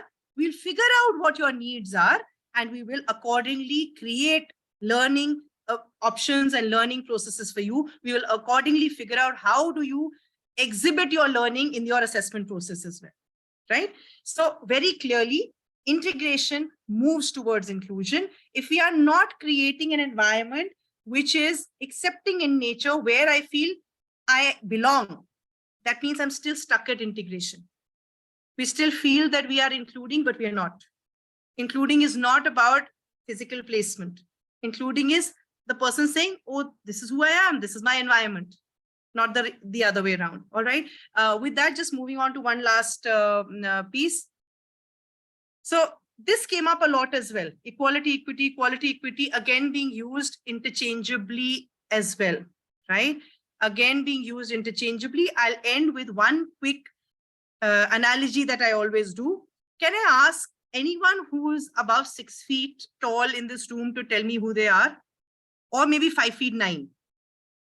Anyone who's 5 feet 9, 5 feet 8 above? Okay, Madhav sir, you are 6 feet tall, 5 feet 9, 5 feet 11. Good. All right. So Madhav sir, 5 feet 11. Anyone who is 5 feet 1? Aditi ma'am also is tall. All right. Aditi ma'am, Madhav sir. Okay. Anyone who's 5 feet 1, 5 feet 2, 4 feet 9? So Suryan ma'am, Shilpa ma'am. Okay. Poonam ma'am is also 5 feet 2. All right. So I just need quickly, I just need either Madhav sir or Aditi ma'am to unmute themselves. And I need one of the people who are 5 feet 1 to unmute themselves quickly. And then Dhanisha ma'am is saying, oh my God, when is Vasundara going to end? So I will end. Dhanisha ma'am, 2 minutes more. Okay. And I will end. Yes. 2 people who can just unmute themselves, please. One, of course, the ones who are 5 feet 11 and above, and one person who is shorter. Any 2, please. And Archana, we can, you've all seen the slide, na? You've seen what's happening in the slide. We can let go of the slide. I just need you to, I just need those 2 volunteers. Who's volunteering to unmute and talk to me, please, for 30 seconds? I don't have any volunteers. What's happening? Participants, you're already on to the next. Here. Good afternoon. Right. I would like Good to afternoon. All right. So Aditi ma'am, how tall are you? Good afternoon. Aditi ma'am, how 5'9".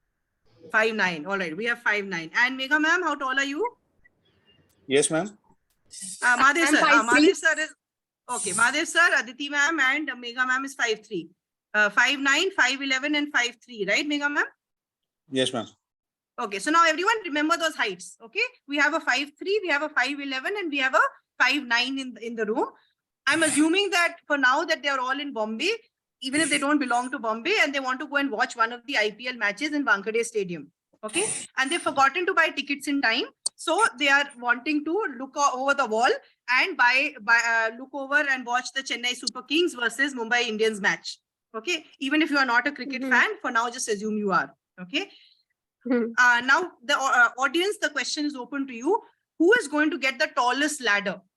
If you are going to give a stool or a ladder to each of them to watch the match, who is going to be given the tallest ladder?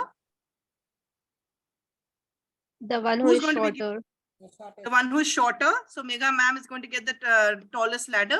Who's going to get the shortest ladder? The one who is the more taller. Mahadev sir gets the tallest ladder. Okay. So if you Yes. were to give everyone equal ladders, possibly Megha ma'am, if we give everyone the short ladders, Megha ma'am will not reach. She will not be able to watch the match. Learning outcome not met.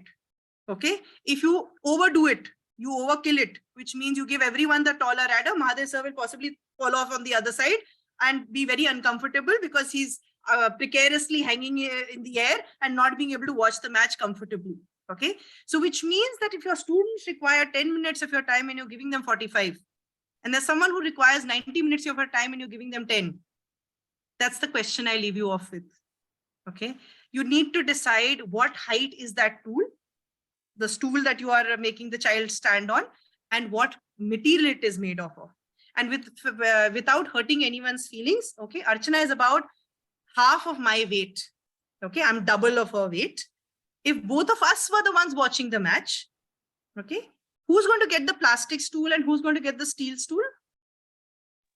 You know the answer, na? You don't need to tell me. Yeah, ma'am. Correct? So Archana gets the plastic stool. I will not even stand on the plastic stool. I said, Baba, please get the steel. Then I will feel comfortable standing. Correct? So now when it's physical attributes I'm talking about, you're very comfortable to give the answers to me, na? Because it's very obvious. The answers are very obvious. But when there are differences which are of a different nature, then we find those answers equally difficult, right? So we're going to leave you off with that thought, that how in the classroom are you going to modify to create an equitable environment? Equal opportunity is already being created. When you've integrated children with different abilities, when you've integrated different genders, you have created the equal opportunity. But only when you create an equitable environment will you head towards inclusion. And with that, Archana and I will say bye-bye, unless you have any questions. Surya ma'am, I just noticed you'd put up your hand. I'm so sorry for having missed it. Was it from earlier? Then I'm happy to address a question. Or is it by mistake? Then I'll just say bye. Okay, thank you, Mahadev sir and Aditi and everyone for volunteering and participating so well. With that, we'll hand back to the organizers in case anyone has any questions. And if we have time for that, happy to take it. Otherwise, what we also want to do also is, Tanisha ma'am, we'll put a link of a video in the chat. Whenever people have the time to see it, it'll be nice for them to see that one as well. Kind of just spells out what we did as part of the activity. Yeah. And I think it was wonderful interaction with each one of you. Everyone participated. And I request if you can follow our social media pages so that we are connected, and we will be keep uploading content related to inclusion, mental well-being, so we can be we can all be connected and share our views. Thank you so much for the opportunity, and thank you everyone for the participation.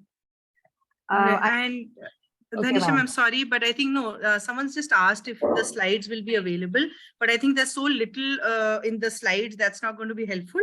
But in case someone is keen on getting some handouts, etc., we'll be happy to send them across to you, and you could circulate it to the participants. Sure, ma'am. Right, because most of the talking and interaction is outside of the slides, so I don't think the slides are going to be really that helpful for anyone. Over to you. Ma'am, it's such an enriching session.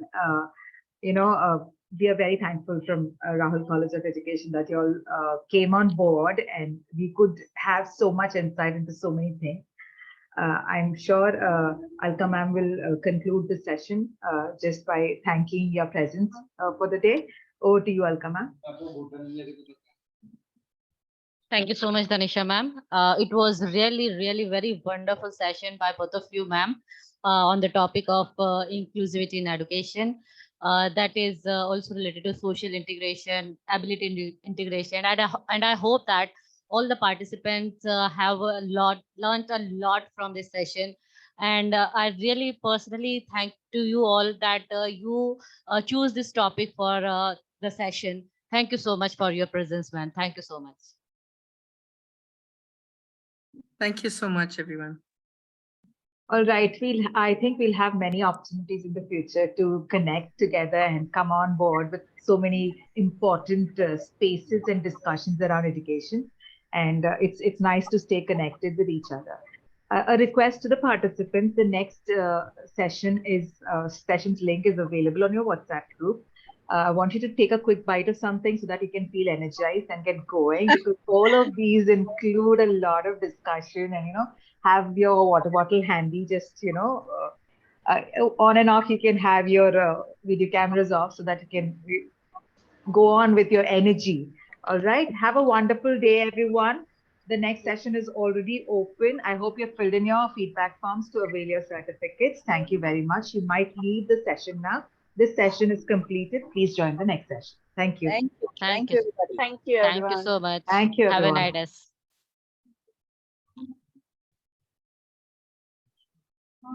day.